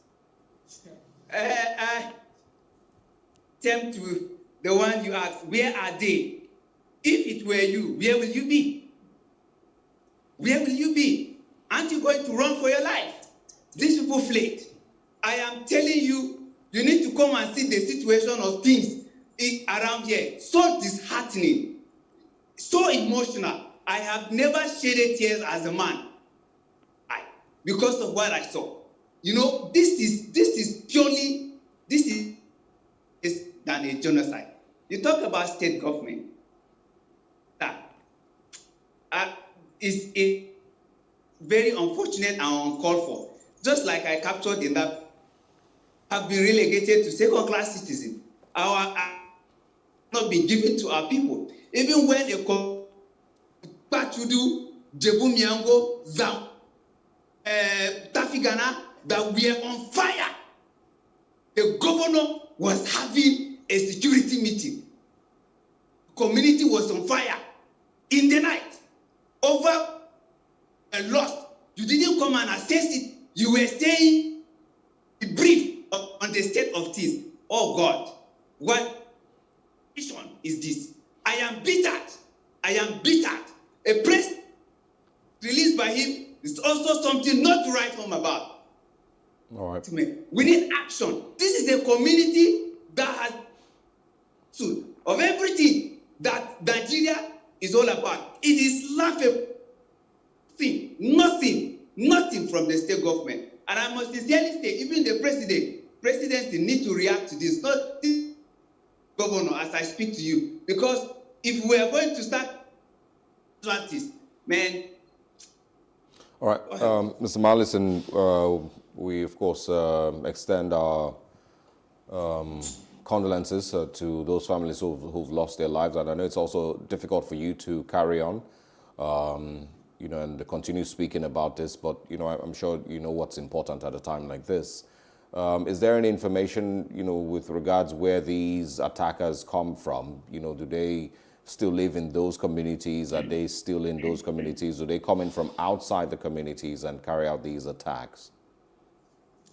In the whole of Irigweland, herdsmen, we lived with them over some 10, 15 years ago on the scene. Though we noticed they were planning some things, they left the community. We didn't stop them from living. When you have a visitor who will come and reside, and maybe when the period as deemed fit by that visitor elapsed and he or she said he's leaving, you don't have to stop the person. They left. When they left, that was when we discovered that they had a plan to forcefully take over our ancestral lands. That was when the whole thing began. I am telling you, I am going to make one revelation to you now. You see, there is a place called Sambisa Forest, right? Yes. Mm-hmm. Which is in Borno State, right? Yes. There is a place called, let's say this is not a forest, it's a rocky Sambisa. A rocky Sambisa in Plateau State. This is where these people hire mercenaries. Come and keep them there, camp them there, distribute them to all the localities they want the attacks to take place. Another place is Mahanga in Berkeley. They also camp people around those axes. Like I said, but these people that came for this particular attack is a well-coordinated plan. They came more than 1,000 of them. More than 1,000 of them. So they were kept at these locations I stated. And we have been raising issues that those places are dangerous zones. The security agents should do something. Yes. Are the security agents aware of these locations you've mentioned? What? Are the security agents aware of these locations you've mentioned? They're fully aware. They're fully aware. Like the place I call Mahanga, that place has been forcefully taken by the Fulani herdsmen, and they are comfortably occupying it. So why do you think they're not doing anything about it? Conspiracy. That's just the simple answer. Conspiracy. Wow. I really extend my sympathy to you and the people of Plateau State who have been a victim of these very deadly and dastardly attacks. I really can't imagine what you might be feeling right now. I can see the look on your face. It's one of sadness and despair. Really can't imagine. I'm in the bush. I ran out of my house. My house was set ablaze yesterday. I'm in the bush as we speak. So I'm not even safe where I am talking to you. Okay, can you give me any confirmation of the IDP camps there in Plateau State, and if maybe these people fled there and what the situation might be like? Do you have a clue?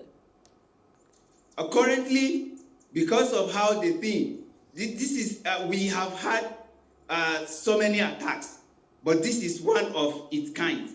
One of its kinds in the sense that this is the most dangerous one the Irigwe nation has ever faced. Right now, I cannot categorically confirm to you this is where the people have gone to regroup. This is an ID camp that has been established for these people to be occupied. But maybe in subsequent days, as we see how things are going to be as leaders, we'll try to see how we will resettle them somewhere. But right now, everybody has virtually run for his or her life. And you're, of course, a spokesman for the Irigwe Development Association. What can you say about the rest of the youth in that community? Are they also finding ways to protect themselves? Is there any efforts, that they also put in to, protect the community when these things happen? You see, that boils down to what General Theophilus Dantuma once advised. And his advice was actually apt and timely. This is because the Nigerian state has failed everybody in times of its duty to protect the life and properties of its citizenry. But you will bear with me that self-defense is not easy. The youth in my community are vulnerable, just like other youth in some places. Vulnerable, we can't afford anything to defend ourselves. Do you defend yourself with a stick? Do you defend yourself with machetes? The war that has been declared on Yoruba people is a war that sophisticated weapons are being used.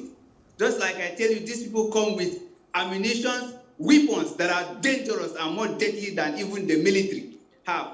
So our people cannot really do anything for now, even the youth. Can you, we are vulnerable. Mr. Mallison, can you take us around your location? Can you show us where you are currently, what it looks like? You said you're currently in the bush. See. And you know, how long have you been there? Is that where you're going to be until, you know, this calms down? That I can't really say on national TV. Oh, okay. Well, I understand that. I just wanted to, you know, also see what it was like in that area. For those who don't know Plateau State well enough. Yeah, but I've shown you some part now. You've seen it. Yes, absolutely. Haven't you seen it? Well, we've seen as much as we can from this angle. All right. We would like to speak with you again. Hopefully, we can set up another conversation and get feedback on what the situation is in the next couple of days. And hopefully, also we get feedback from the government and get to also understand what they are doing to protect the lives of the Irigwe people. Thank you very much, Davidson Mallison, for speaking with us this morning. Please stay safe. Thank you, Mallison. Thank you. Oh my, I really can't imagine being in those shoes, you know, in such a situation where I have to run for my life and just been uncertain as to what's going to happen to me tomorrow. There is no way you would tell me that there are not families who have basically been displaced, in the sense that mothers who can find children, children who can find parents. There definitely will be situations like this if over 250 houses were razed, when a family that should be, you know, averagely 5. So it's just saddening what's really happening, and we hope that the government does say something.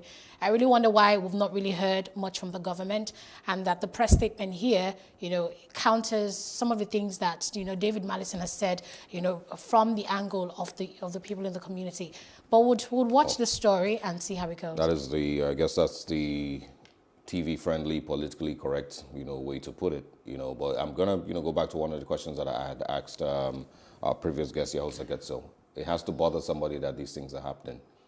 It has to bother somebody that these lives are being lost, that these houses are being burnt. If it doesn't bother somebody, then you know, they would have to, of course, agree that there's solutions somewhere. Okay, so we just spoke to David Mallison, representing the people of Plateau State. We have on the line a representative of, you know, the Fulani Breeders Association to give us his side of the story after the break.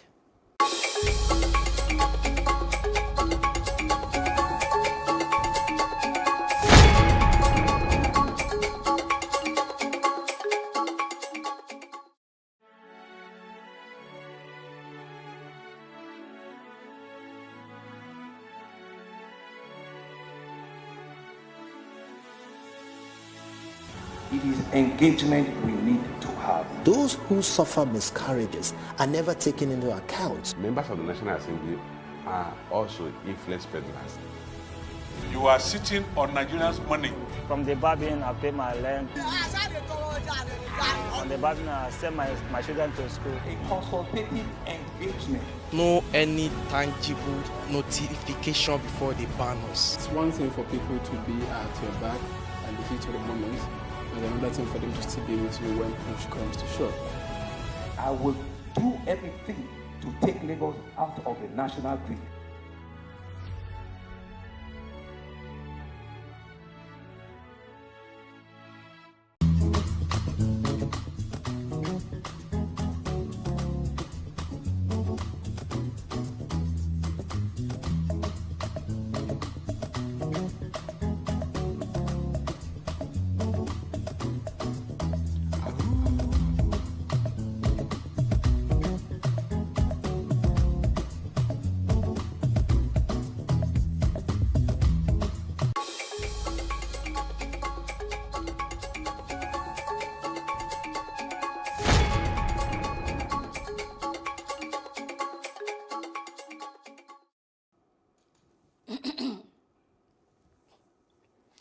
welcome back to The Breakfast on Plus TV Africa. Just on the back of the conversation we just had with the spokesman of the Irigwe Development Association, we've invited Mr. Mohammed Abdullahi. He's the chairman of the Miyetti Allah Cattle Breeders Association in Plateau State. Good morning, Mr. Abdullahi. Good morning, ma'am. I first want to hear your side of the story representing, the Fulani Cattle Breeders Association in Plateau regarding the attack that occurred in Miango in Plateau State on Saturday and Sunday. Now, the people in the community say that Fulani herdsmen allegedly attacked them twice. First earlier in the day and later at night, burning over 250 houses. Can you tell me what really are the facts according to you?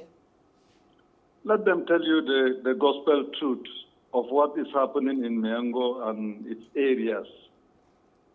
On Wednesday, it was not on Saturday, but it started on Wednesday, where they attacked Rafim Pauna and killed 9 cows and then one herder, which on Friday,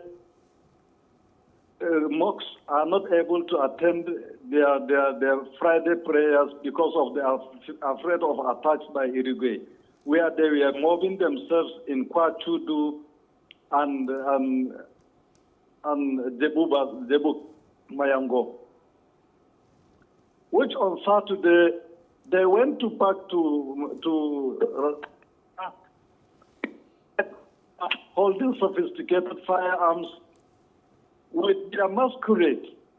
4 of their masquerade were there that they will fight and finish Rafim Bauna and Fulani that are residing in that general area.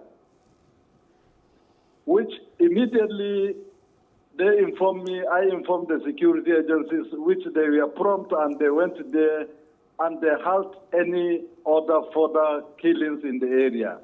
Though we lost so many people and so many have been injured, now we have in different hospitals about 16 persons with different degree of injuries, and then we have recorded 5 dead persons and some other missing up till now. We have not able to see them, but they continue complaining that they have been attacked. They have been attacked. Who attacked them? Where and how? So where is the reports of dozens killed and 250 houses burnt? Are you saying that report is false? Let them say the gospel truth. Let them discuss to you what exactly happened. Because these Irigwe people, they have compounded their own problem where nobody will control their own problem. Because they went as far as killing people in the same Bassa local government. They went to Jos South and killed people. They went to Riom and killed people. Went to Barikiladi. They went to Jos East. They went to Jos North, and so on and so forth. They crossed the Plateau State. They went to Bauchi State and killed another people, killed their cows. Just recently, about a week ago, they killed 6 herders in Kaduna State and roasted their 362 cows, moved them into the hilly area and killed all the cows there. Mr. Abdullahi. So exactly what is happening in Baisa, in Mango, is somebody cannot say it exactly. But Mr. Abdullahi, can you hold on? They know what they have done and who they are fighting with. All right. But it is not our own people, because our people are there, calm in their villages, and they are looking what is happening there. All right. Well, we're going to focus on Plateau State now and not talk with regards Kaduna, because you just mentioned Kaduna. The news reports say that dozens of people were killed in the last 48 hours in that local government area, and also about 250 houses were burnt.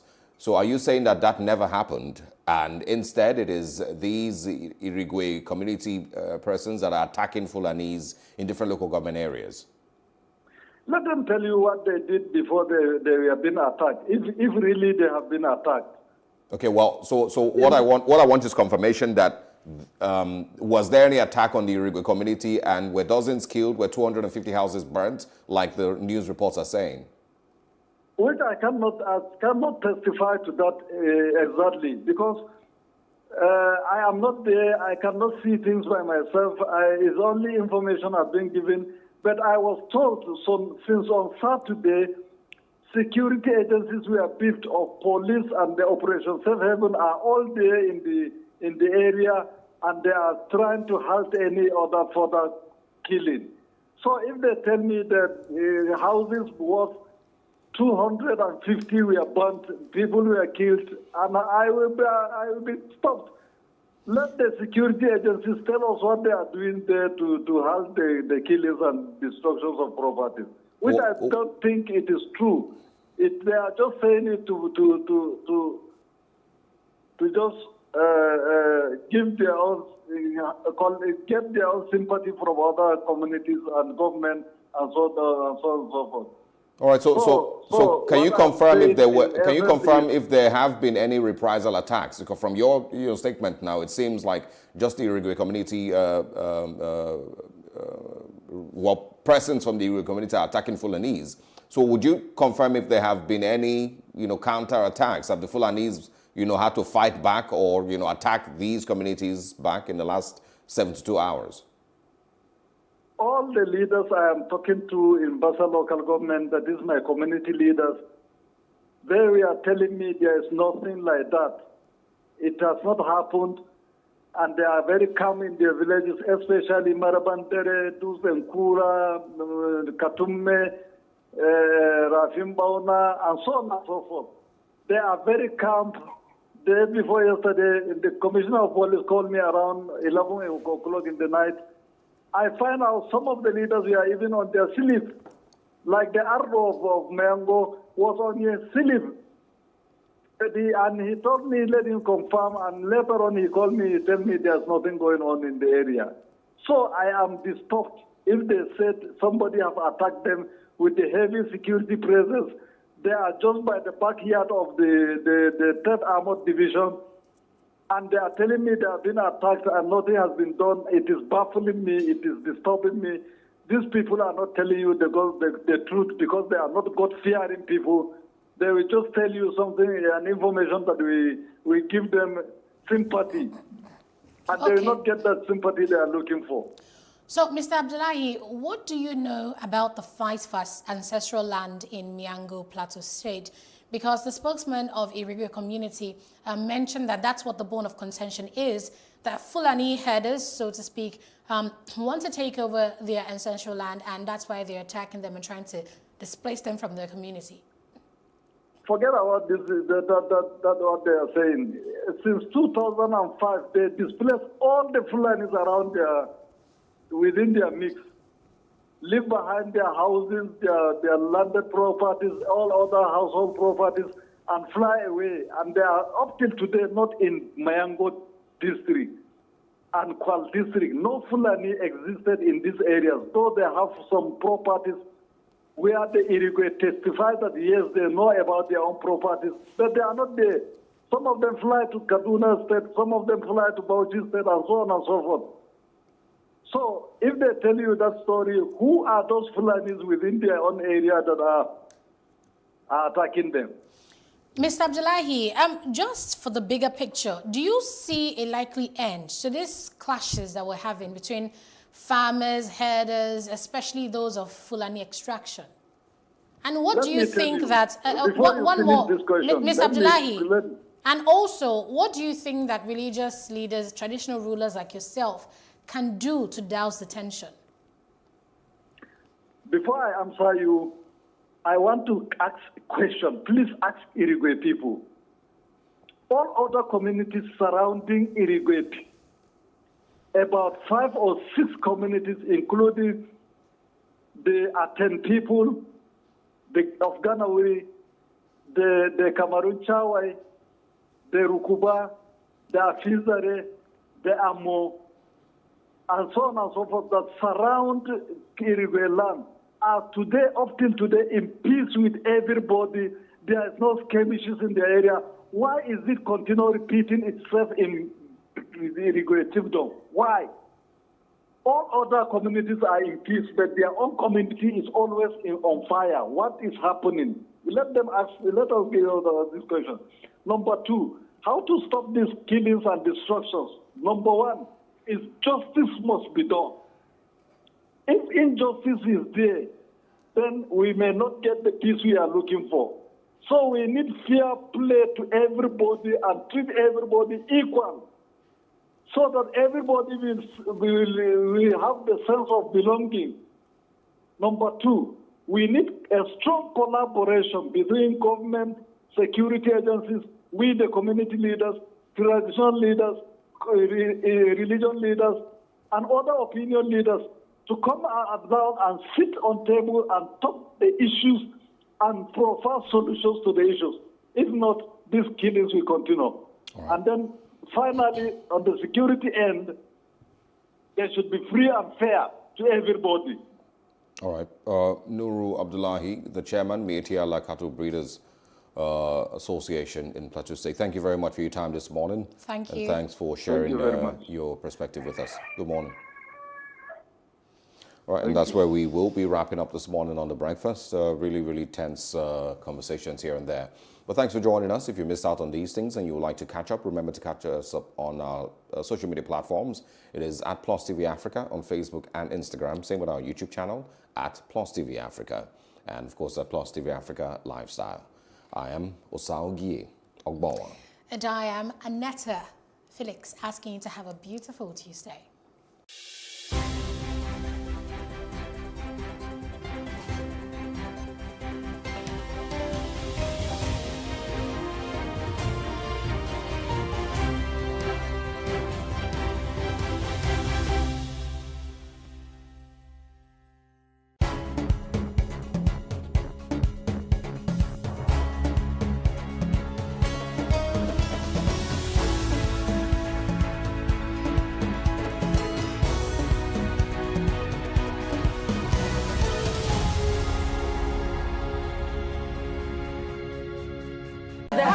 Decision point.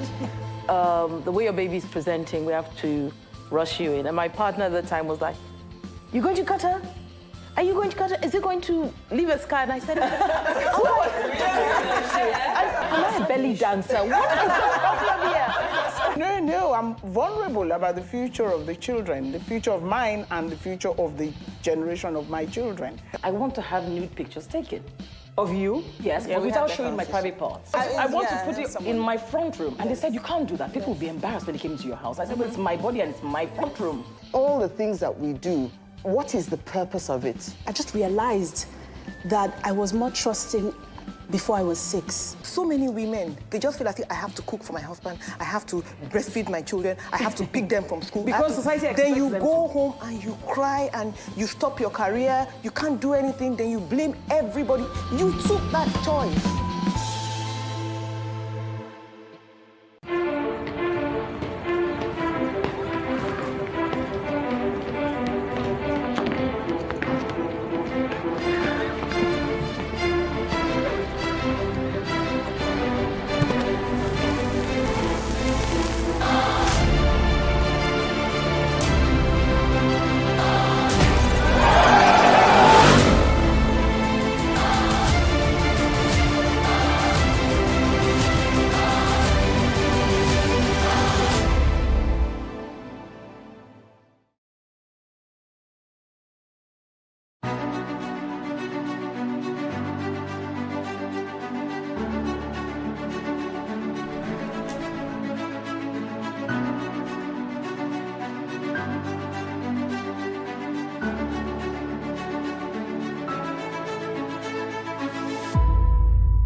Thanks for joining us on Plus News Brief. I am Destiny Momo. The Commissioner of Police in Plateau, Edward Igbuka, has clarified that 17 people were killed and 85 buildings burnt in recent attacks in Bassa and Riom local government areas of the state. Igbuka disclosed that 5 people were killed in Miango town on Saturday and 12 others killed on Sunday in Tambora. Among the dead are security personnel. The governor of Plateau State has in the meantime given an order for security operatives to ensure peace is restored. And the Inspector General of Police, IGP Usman Baba, has appointed Deputy Commissioner of Police DCP Tunji Disu as the new head of the Police Intelligence Response Team. The posting of Disu, the IGP said, is on the heels of management's decision to fill the leadership gap within the IRT and refocus the unit for better service delivery. DCP Abakiari, who occupied the post, was suspended at the weekend following his alleged involvement in the sharing of $1.1 million loot by internet fraudster Hush Puppy, according to an investigation by the Federal Bureau of Investigation, FBI. A statement on Monday by the first Police Public Relations Officer, CP Frank Mba, said this. The posting, Baba said, is with immediate effect. And the Federal Bureau of Investigation has alleged that money laundering suspect Abbas Ramon, aka Hush Puppy, paid 8 million naira or $20,600 to the embattled Deputy Commissioner of Police Abba Kyari to arrest and detain a conspirator, Chibuzo Kelly Vincent. A document issued by the United States District Court for the Central District of California and dated February 12, 2021, alleged that Hush Puppy contracted the services of Kyari after Chibuzo allegedly threatened to expose an alleged $1.1 million fraud committed against a Qatari businessman. Kyari provided the account information for a bank account at a Nigerian bank, Zenith Bank, and the name of a person other than Kyari himself. Item 145 of the document stated an FBI Special Agent Andrew John Innocenti made the allegation in the criminal complaint by telephone or other reliable electronic means filed before the United States District Court for the Central District of California. Embattled Yoruba Nation agitator Chief Sunday Adeyemo, a.k.a. Sunday Adeyemo, will on Wednesday seek an order restraining the federal government from further blocking his bank account. The request is contained in an order of interim injunction to be moved by his lawyers at an Oyo State High Court. The injunction will seek an order restraining the Attorney General of the Federation, AGF, and the Department of State Security Service for further breach of his fundamental human rights pending the determination of the main suit earlier filed. Igboho had filed an originating motion seeking orders declaring invasion of his Ibadan residence on July 1 illegal, restraining security agencies and their agents from further invasion, and 500 billion naira damages for the invasion. DSS personnel had stormed Igboho's house in Soka area of Ibadan between 1 a.m. and 3 a.m. on July 1, shooting their way through, and 2 persons were killed in the incident, while 14 people were arrested. The DSS had paraded the suspects and ammunition which they allegedly recovered from his house, but the embattled agitator, who is standing trial in Cotonou, Benin Republic, denied he kept ammunition in his house, saying the armed law enforcers must have come with the said ammunition. And men of the police elite squad Operation Zendar in Benue State on Monday rescued the wife of the Commissioner for Land and Survey, Mrs. Anne Onenge. During the rescue operation, 3 kidnappers were killed by the police. Mrs. Onenge was kidnapped on Saturday. The state governor, Samuel Ortom, confirmed the incident to journalists in Makurdi, where he called on the federal government to clamp down on bandits and kidnappers. He expressed concerns over the growing case of kidnapping and other organized crimes across the country, asking the federal government to tackle them heads-on. And media practitioners in Oyo State today call on government at all levels to secure media houses from attacks. Adebayo Aribati Shea, chairman, Radio Television Theatre and Arts Workers Union, Oyo State branch, asked the State Police Command to immediately swing into action and effect the arrest of the perpetrators to serve as deterrent to others. Niyida Hunsi, station manager, debunked Oyo Police claims that its house the Solidero group and has nothing to do with the two warring factions, which leads to destruction of properties at the station premises.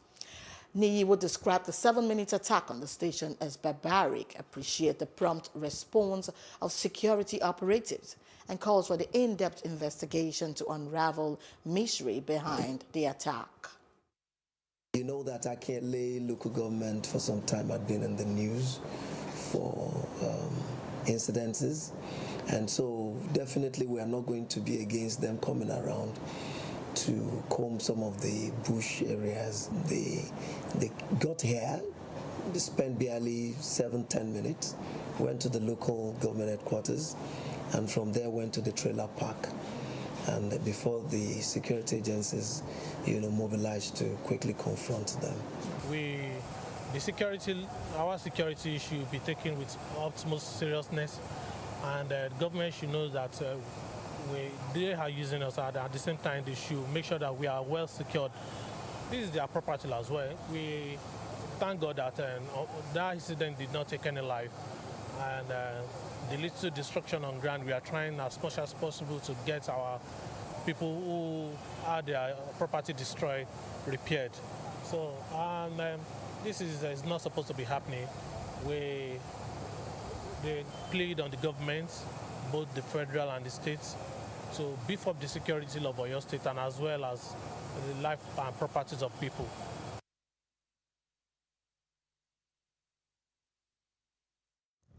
The Guyana of Lamode community of Adamawa State, northeast Nigeria, has urged the Chief of Army Staff to call the officers and men of the 23 Brigade Command to order to avoid chaos in the community. The community leaders made the appeal in Guyana of Lamode local government area of Adamawa, where one of the victims out of 6 shot by the army was buried, while the remaining 5 are still receiving treatment.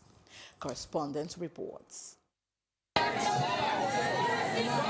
People of Guyana community come out en masse to bid farewell to Gad Jacob and also demand for justice over his untimely death.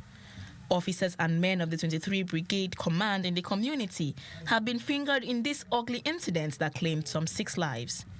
The Army Public Relations Officer of the Brigade Command earlier released a statement debunking the allegation.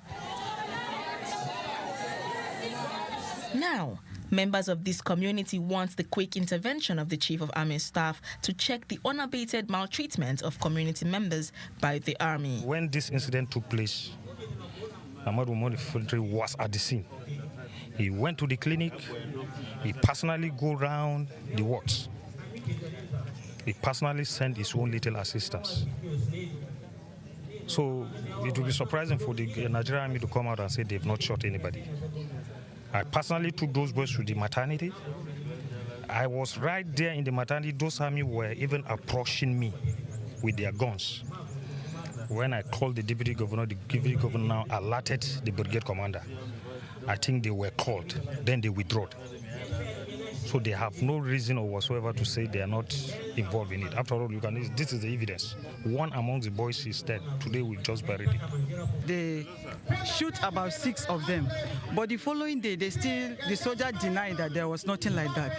But my brother is one of the victims. It's something of pain, of which there is no one that you could take this thing to, and you just have to bear it. Bulus Daniel, who is the sole administrator of Guyana Development Area, appeals to the Adamawa State government to also help as much as possible to help broker peace in the community.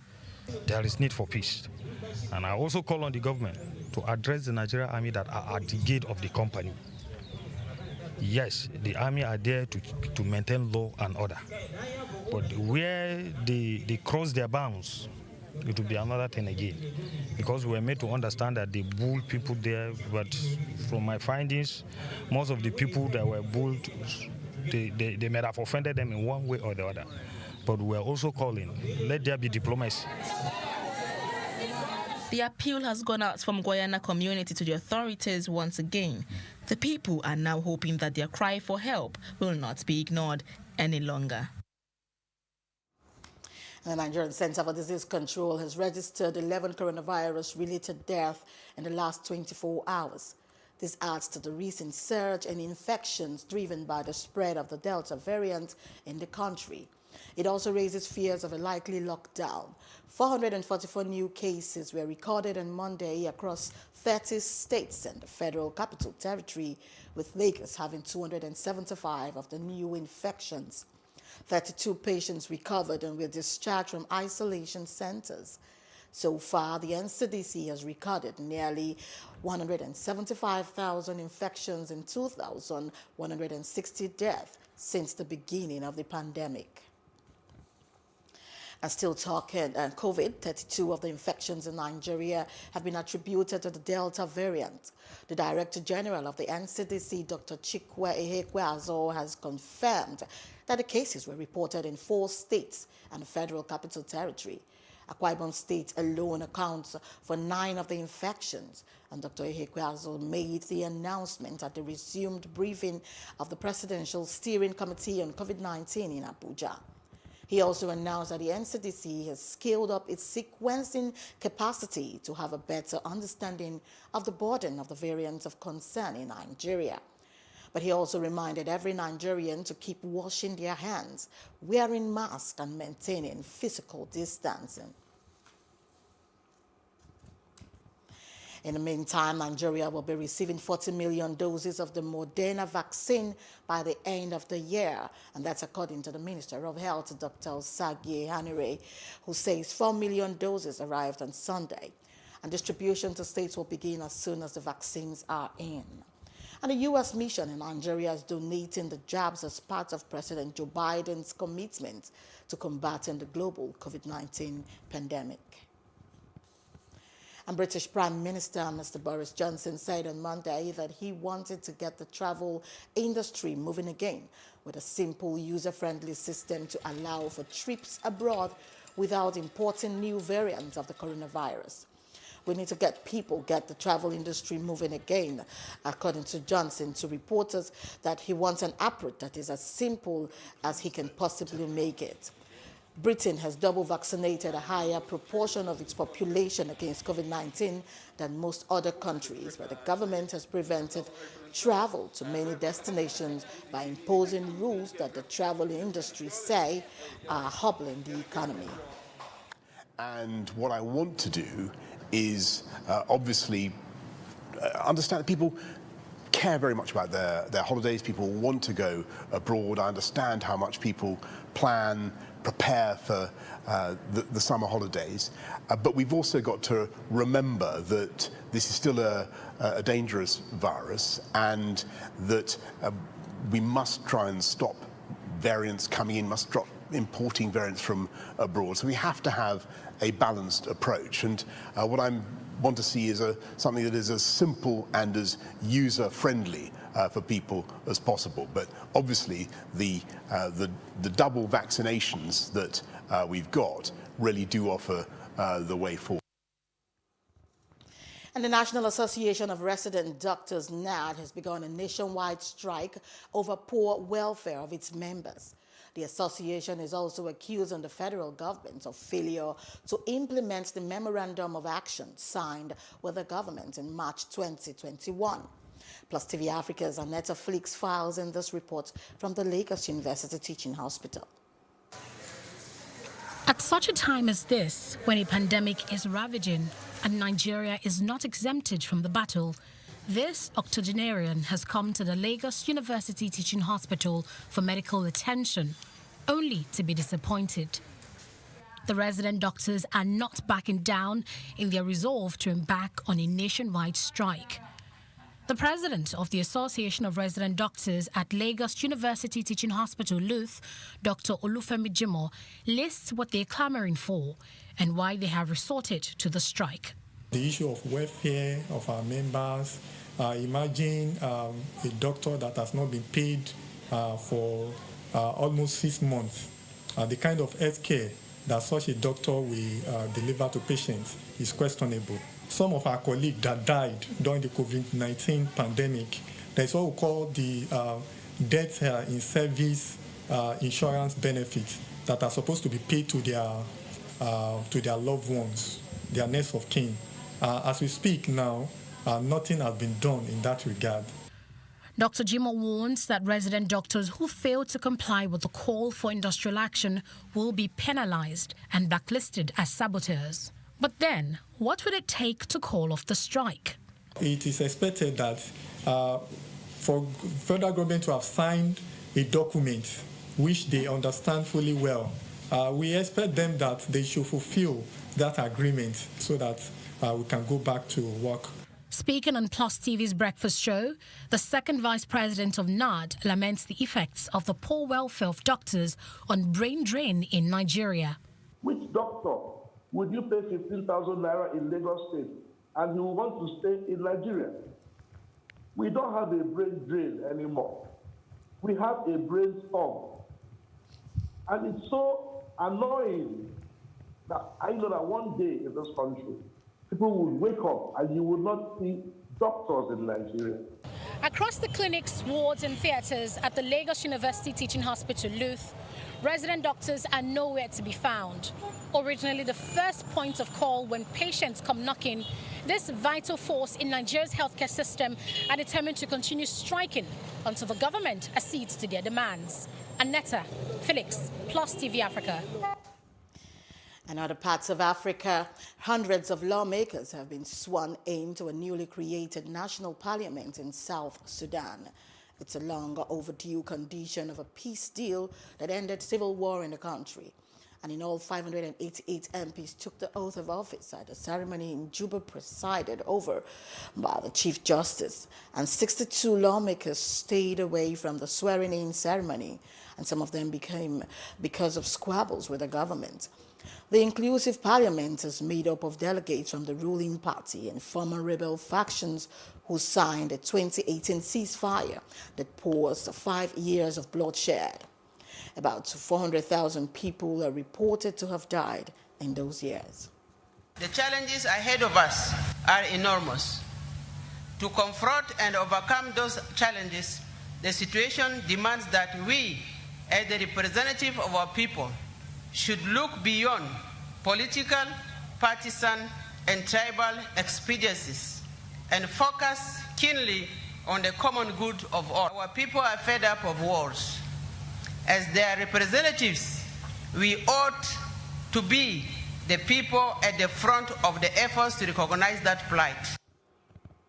And on news outside of Africa, Portuguese President Marcelo Rebelo de Sousa has met with his Brazilian counterpart Jair Bolsonaro at the Planalto Presidential Palace.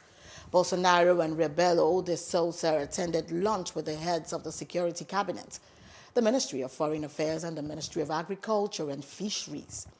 The Portuguese president pledged to continue working for speedy ratification of the trade agreement between the European Union and the Southern Common Market, which is a regional integration process established by Argentina, Brazil, Paraguay, and Uruguay. And Nicaraguan political coalition Alliance of Citizens for Freedom has registered its candidate for presidency and Congress. Oscar Sobolavoro, a businessman and former combatant, and Berenice Quezada will run as the opposition's presidential offering. Up until Monday night, only 4 presidential candidates had been registered at the National Electoral Council.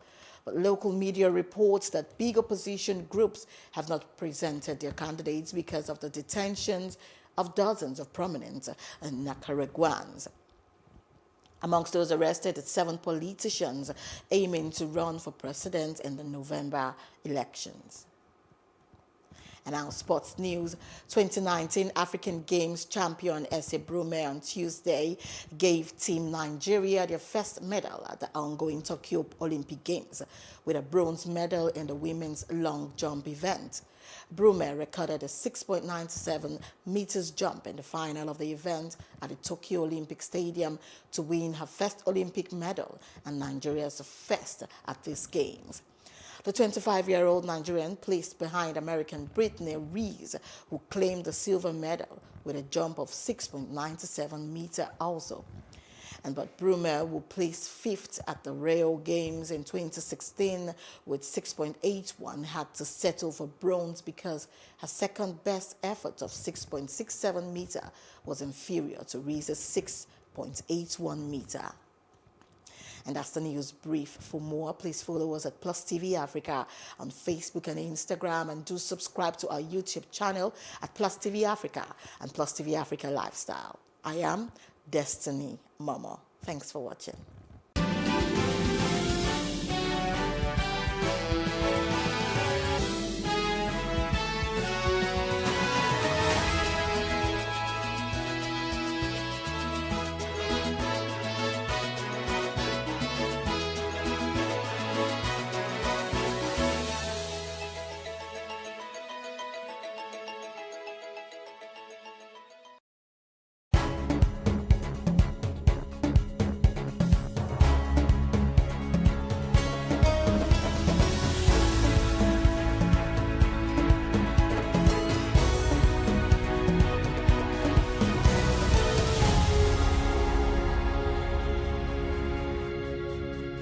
Don't concern yourself too much with what others think, because that will slow your own progress down. If you've not worked in corporate world and you decide to start off your own thing, except you obviously get like the required skills, you definitely would have a lot of glitches along the way. This my entrepreneurship journey.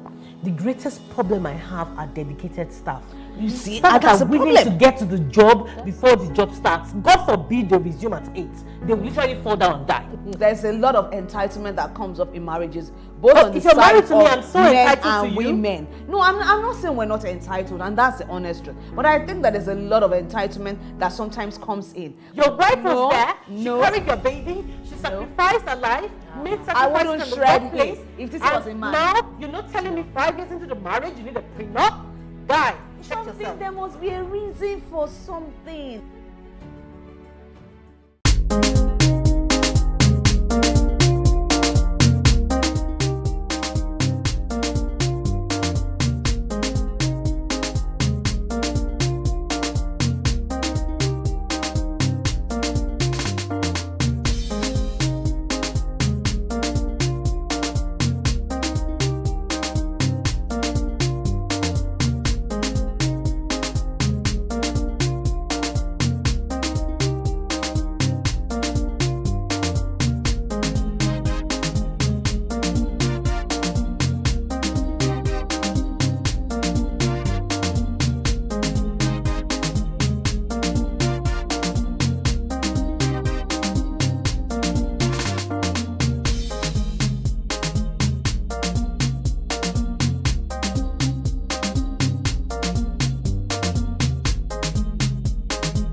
From whom all blessings flow.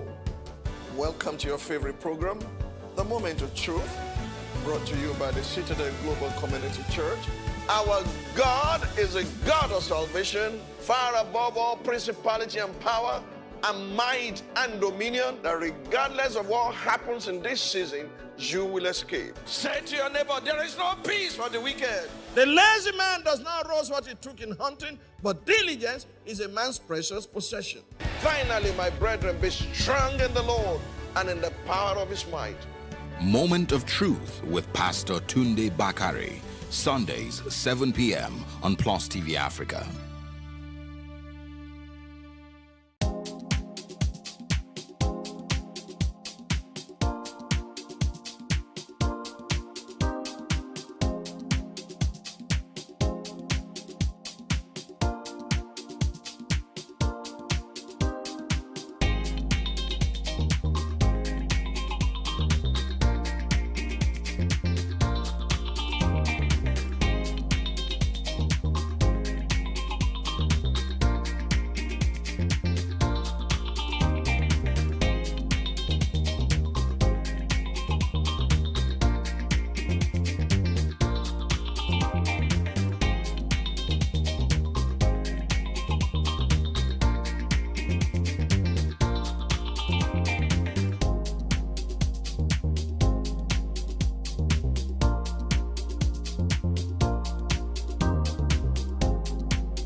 Businesses in Africa can be very challenging. In Nigeria, it is particularly intimidating, and successful builders have learned how to navigate a hostile environment to unlock opportunities. But one major challenge businesses face is how to filter through the noise and identify where their ideal customers exist. Get insight and practical steps from industry players and captains of industries. Hear success stories to help you make informed decisions as you scale your business in Nigeria. Watch Business Insights at this time on Plus TV Africa.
Tuesday morning, Plus Sports and Plus TV Africa.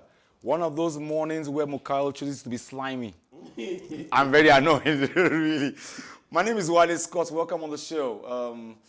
We have a lot of things to laugh about this morning, really. But I'll tell you my opinion. My opinion is always very controversial. So I'll tell you my opinion later. My name is Wale Scott. Mukail Tinubu, welcome on the show. Always happy to be here. I was telling you before the show started that we have the worst administrators in the world. I am saying this without fear or favor. Our president, Nigeria Football Federation, Amaju Pinnick, is the worst ever. The guys who run our AFN are still fighting each other over ego. They're ego tripping. And so our athletics is suffering because of that. Our Basketball Federation just ended their fight a year or 2 years ago, a 4-year or 5-year fight. And it's a problem. And as long as politics remains in our sports, we will continue to see things like this. We will continue to continually embarrass ourselves internationally, really. And everybody who has won and who will win a medal for Nigeria is just been the Nigerian spirit, the Nigerian grit, the Nigerian I can do it. Yeah. It has nothing to do with the administrators, nothing. You know, as much as I recognize that these international bodies, sporting organizing bodies, all have some element of corruption within them. At this point, I would rather they choose our leadership for our sporting organizations, because the level of ineptitude and how much it impacts athletes whenever they go for even our ability to qualify for all kinds of competitions is being hindered by these bodies that are being led by people who have no business leading it. Well, it's just been sheer grit, the Nigerian spirit, the ability to be patriotic. It has nothing to do with our administrators. Ese Brume has won the first medal for Nigeria at the ongoing Tokyo 2020 Olympics. She won bronze in women's long jump. Germany's Malaika Mihambo soared to gold in the women's long jump, snatching victory from former champion Brittany Reese with the last leap of the competition. Mihambo was lying in the bronze medal position ahead of her final jump, but powered down the runway to register a season-best jump of 7 meters. That left 2012 Olympic champion Reese, who had led the competition with a best jump of 6.97 meters, with one final attempt to reclaim the lead. It's all Ese Brume. She doesn't even ply her trade in Nigeria. She plies it abroad. I remember a point when she consistently called Nigeria to ask them for our training grounds. She didn't get it. She got it, I think, 2 weeks to the Olympics, our training grounds. So she had to call on journalists. I was fortunate to have been one of the journalists she called and told us that we should go to press and tell the world that if she doesn't do well, one of the reasons will be that the Nigerian Federation has not given her money yet. You know, she got her training grant 2 weeks to the Olympics. You know, these athletes are the faces that represent these competitions for us.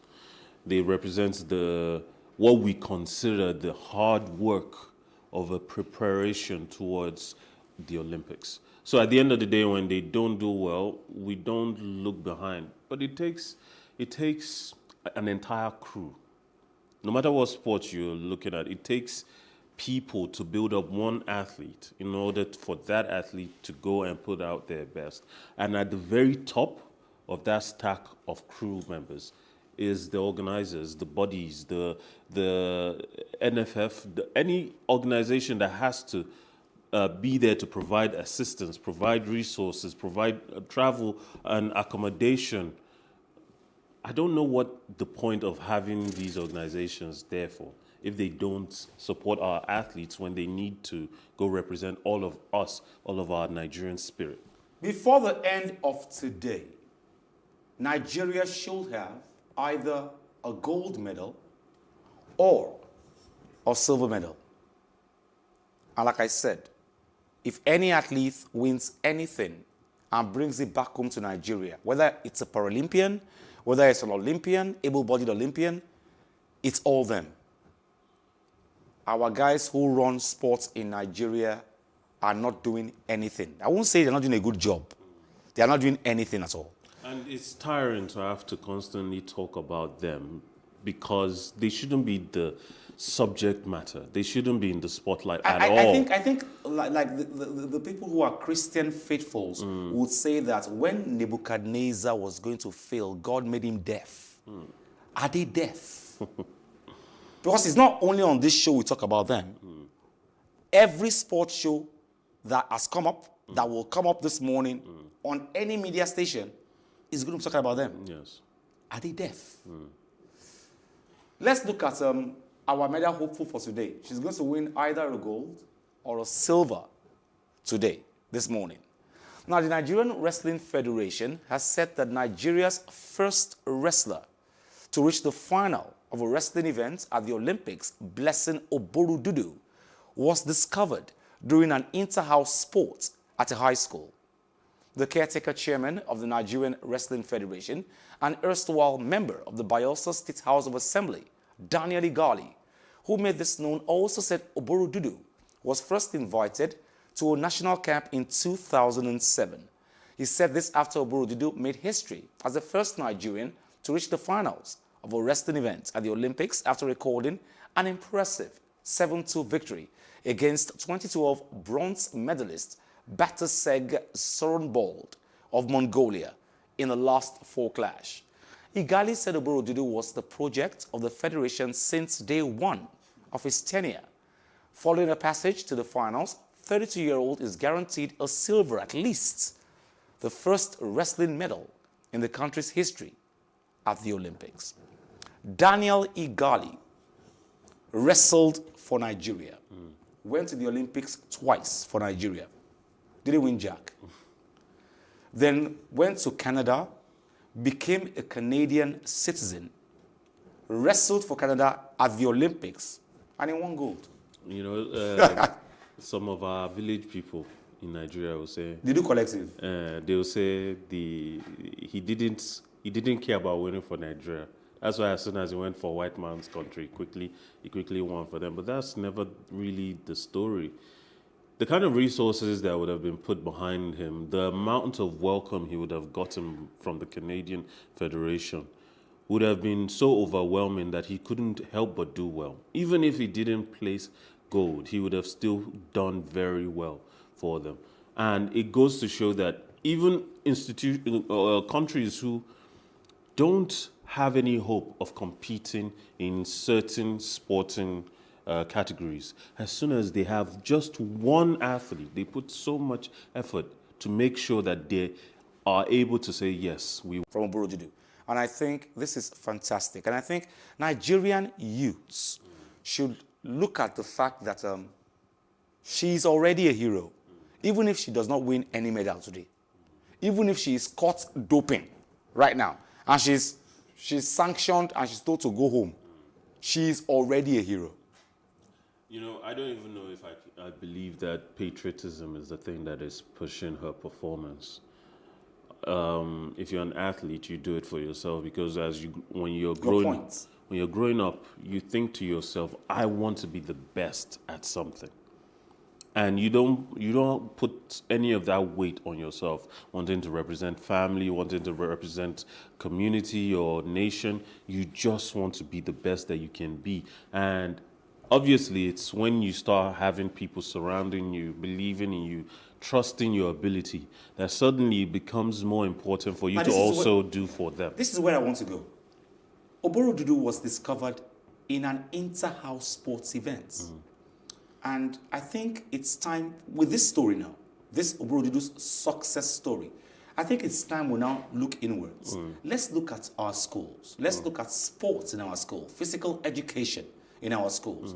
If Oborududu is about to win gold or silver in a trouble-laden Olympic event for Team Nigeria, she's about to, despite all, she's about to win either a gold or silver this morning, then why can't we just go back home? Let's go back to our inter-house sports. Definitely, talents abound there. When I was growing up, I always thought the inter-house sports were the most fertile grounds for you to see and spot young talents. I used to look into the stands, hoping to see someone from Nigerian federations of any sports, hoping that one of them was there scouting for the sake of the future. I couldn't always tell, and I wouldn't know what to look for. But that used to be the way it was done. Our schools used to be a preparation ground for these athletes to one day become potential Olympians. It's the way they do it everywhere else in the world. Where are the scouts? I don't know. I don't even know if they employ scouts anymore. Some sad news. while men were supposed to be watching the Olympics, but I think it comes with the system though. While men were supposed to be watching the Olympics, some men were showering somewhere, despite COVID-19 restrictions. I think shayo comes with the... Well, you're watching, I mean, I used to watch... popcorn and shayo goes with the watching football, I used to watch Champions League finals with the Bud Lights in the past. So, and popcorn. And popcorn. Or chips. Or chips. Or fries. Or fries, you know. So. Tokyo Games organizers said they had issued strict reminders to the National Olympic Committees of a group of athletes who were found drinking alcohol in the Olympic Village this week, violating measures to prevent the spread of COVID-19. The athletes were caught drinking in a park in the athletes' village on Friday night. Police were later present at the incident. Tokyo 2020 spokesperson Masa Takaya told reporters that an investigation had been conducted and the athletes involved identified. Games organizers reported on Tuesday 18 new games-related COVID-19 cases, bringing the total since July 1st to 294. I'm speaking about the particular case that was observed from the night of 30th through the very early in the morning of the 31st. Obviously, we conducted our own investigations and trying to identify who were they, and we were able to identify those involved NOCs, and obviously we issued our strict reminders to those NOCs. And in the meantime, there were some people who were steering the very noisy situation. This concerned NOC actually came to Tokyo 2020 with a formal apology, with a letter of apology. And then according to this NOC, they decided to let the delegation, athletes who already finished their competitions, send back to their home immediately. And they also mentioned to us that they will take any particular appropriate actions after they go back to home, and the organizing committee accepted that. You were saying something? Yeah, them drinking in the Olympic Village is the least of what they could be, the shenanigans they could be getting up to. I mean, the Olympics, what is the point if at the end of your performance during the day you go back home, go back to the village, and all you can do is stay in your room and what? I remember when I went for the Manchester Commonwealth Games, and they handed us packs, as you're entering the village, a journalist village, a media village, they were handing you packs, and the packs had flasks, face towels, a lot of things. But most importantly, it had condoms, like plenty, just in case. So like you said, I said, this is just a little of what they can do. What they can Drinking, do. come on. And are they going to ban them for doing this? Are they going to prevent them from representing their country? The only reason why they can ban them or punish them is because of COVID-19 restrictions. But for drinking, no. Well, sure, but even for those restrictions, I mean, how punitive, if they weren't Olympians, how punitive would the punishment be? Let's look at the fact that the biggest female football team in the world has emerged. It's not in Germany, it's not Brazil, it's not England, it's not the US, it's Canada. They are taking everybody to the cleaners. Well, I mean, it's been a shock journey for them, and I don't think this will be the end of their growth. I think for the next couple of years, just like the Brazil women dominated for a long time, and then we saw not too long ago the US were dominating. I think we'll see Canada dominating for a while still. I have to pay more attention to them. But then we all have to pay more attention to female football at this point, because the development is steady. It's massive. Yes. And these women, one thing I appreciate about female football is that where they lack as much pace, as much physical strength as their male counterparts, they demonstrate more technical prowess, because that's the most they can rely on. That's Sure. the biggest draw. And if you love football for its tactical and technical nuances, then watching female football is an amazing experience. Massive.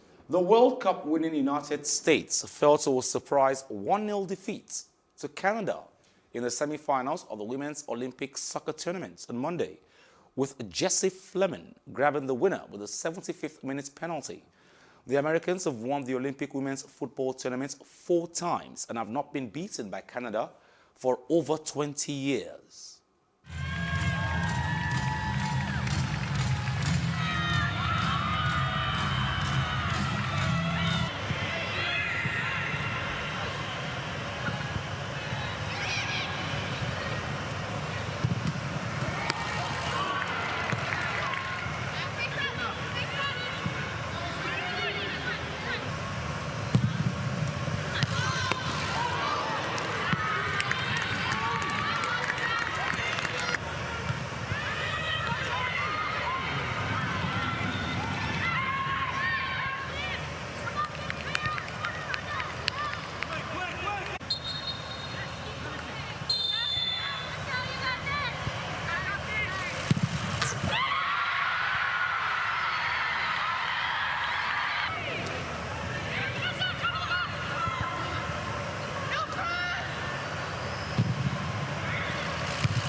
Wow. Now, it's ironic when you realize that, you just said it a few minutes ago, most of those girls, the ladies, the U.S. national team, didn't grow up liking soccer, football as we call it.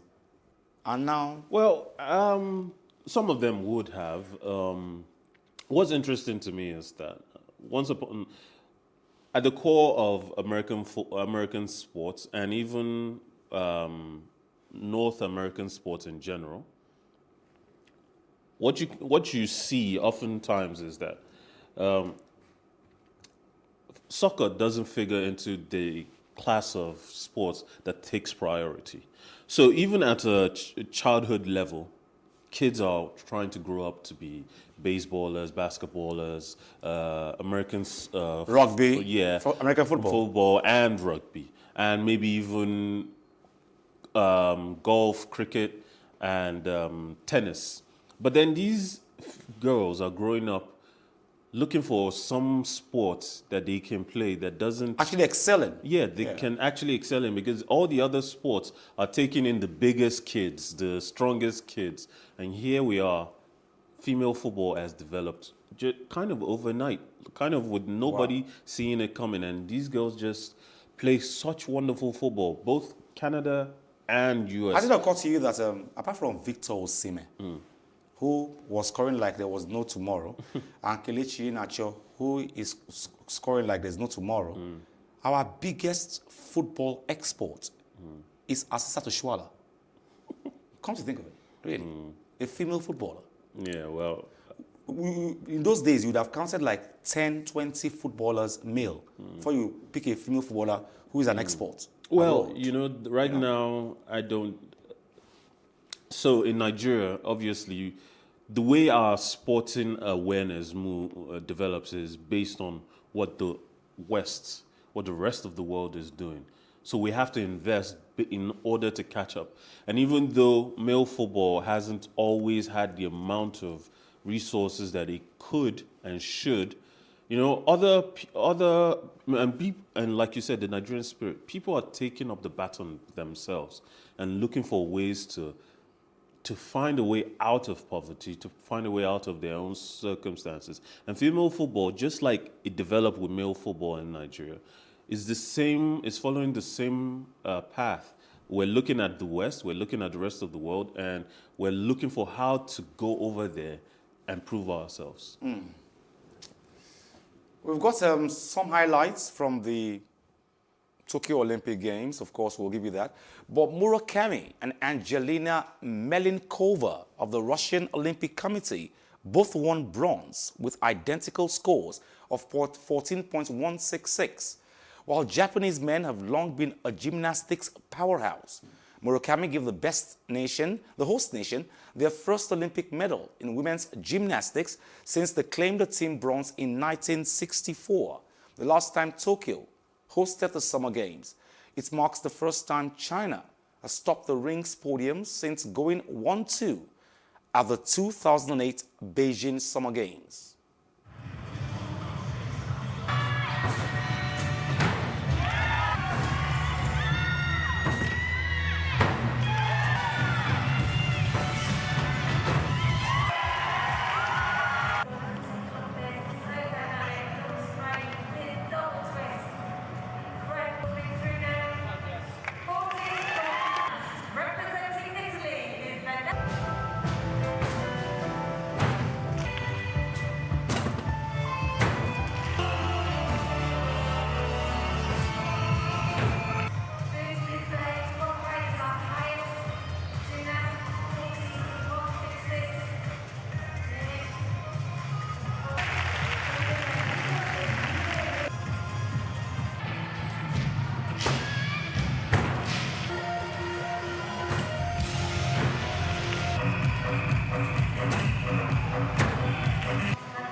A little of the Olympic events. But before we go quickly on the show today, now, defending champion Elaine Thompson-Herah and fellow Jamaican Shelley Ann Fraser-Price laid down the gauntlet to the young pretenders in the women's 200 meters, delivering emphatic performances in their semi-finals.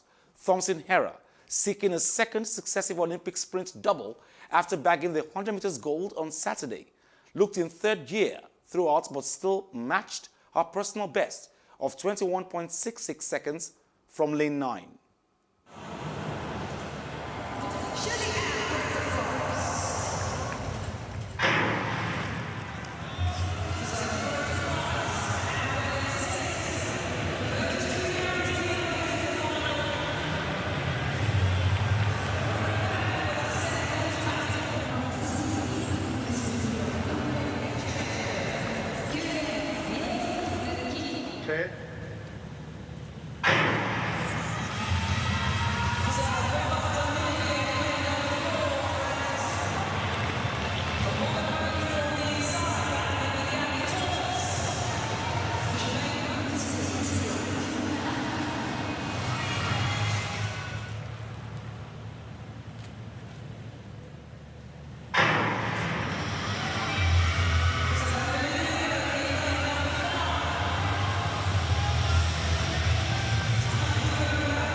What a Tuesday morning it's been. Plus Sports and Plus TV Africa.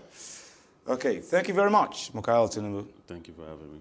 Join us same time. Join Mukail same time tomorrow. Plus Sports and Plus TV Africa. My name is Wale Scott. Like I always advise you at the end of every show, if not for anything, at least for your heart, do some sports.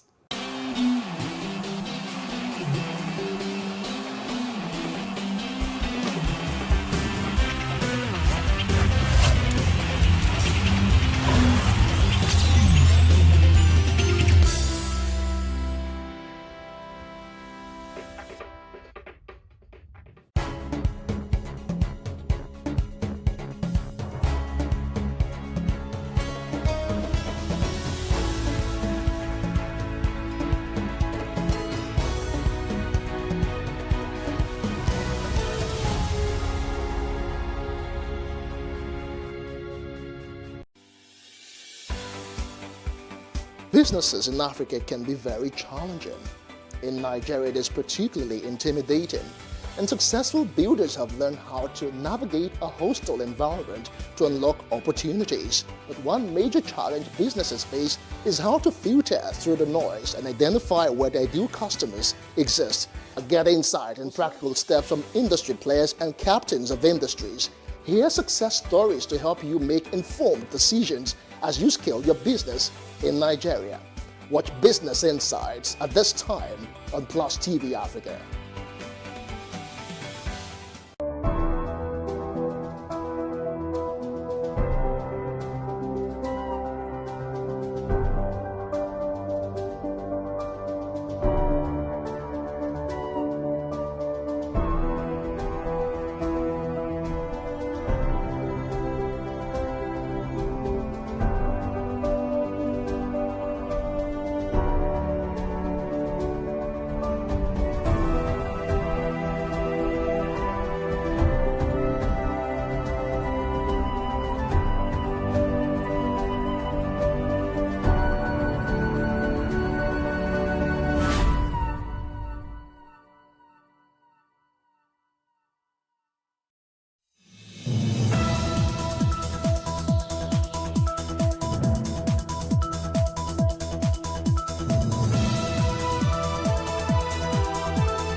Hello and welcome to VOA's Red Carpet. My name is Jackson Bunganyi. I want to thank you for joining us today on the show. As always, right here, we bring you the latest in entertainment news, in sports, in fashion, in film and television from around the world. Let's start the show.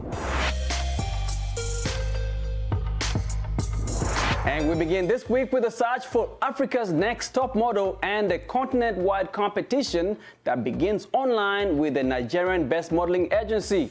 Agence France Presse brings us the search for the future face of Africa. Until 20 years ago, black faces used to be a rare sight on the covers of glossy magazines. But things are different. Now, most of the world's leading agencies have models of African origin on their roster. Nigeria's Toby Momo is one of them. It's more than before because African models now are traveling, you're going. Momo was spotted on the street by Elizabeth Elahor, a former model herself who founded Nigeria's first modelling agency in 2004. Now, Elahor is casting her net even wider with a new competition to find the continent's next top model called Future Face Africa.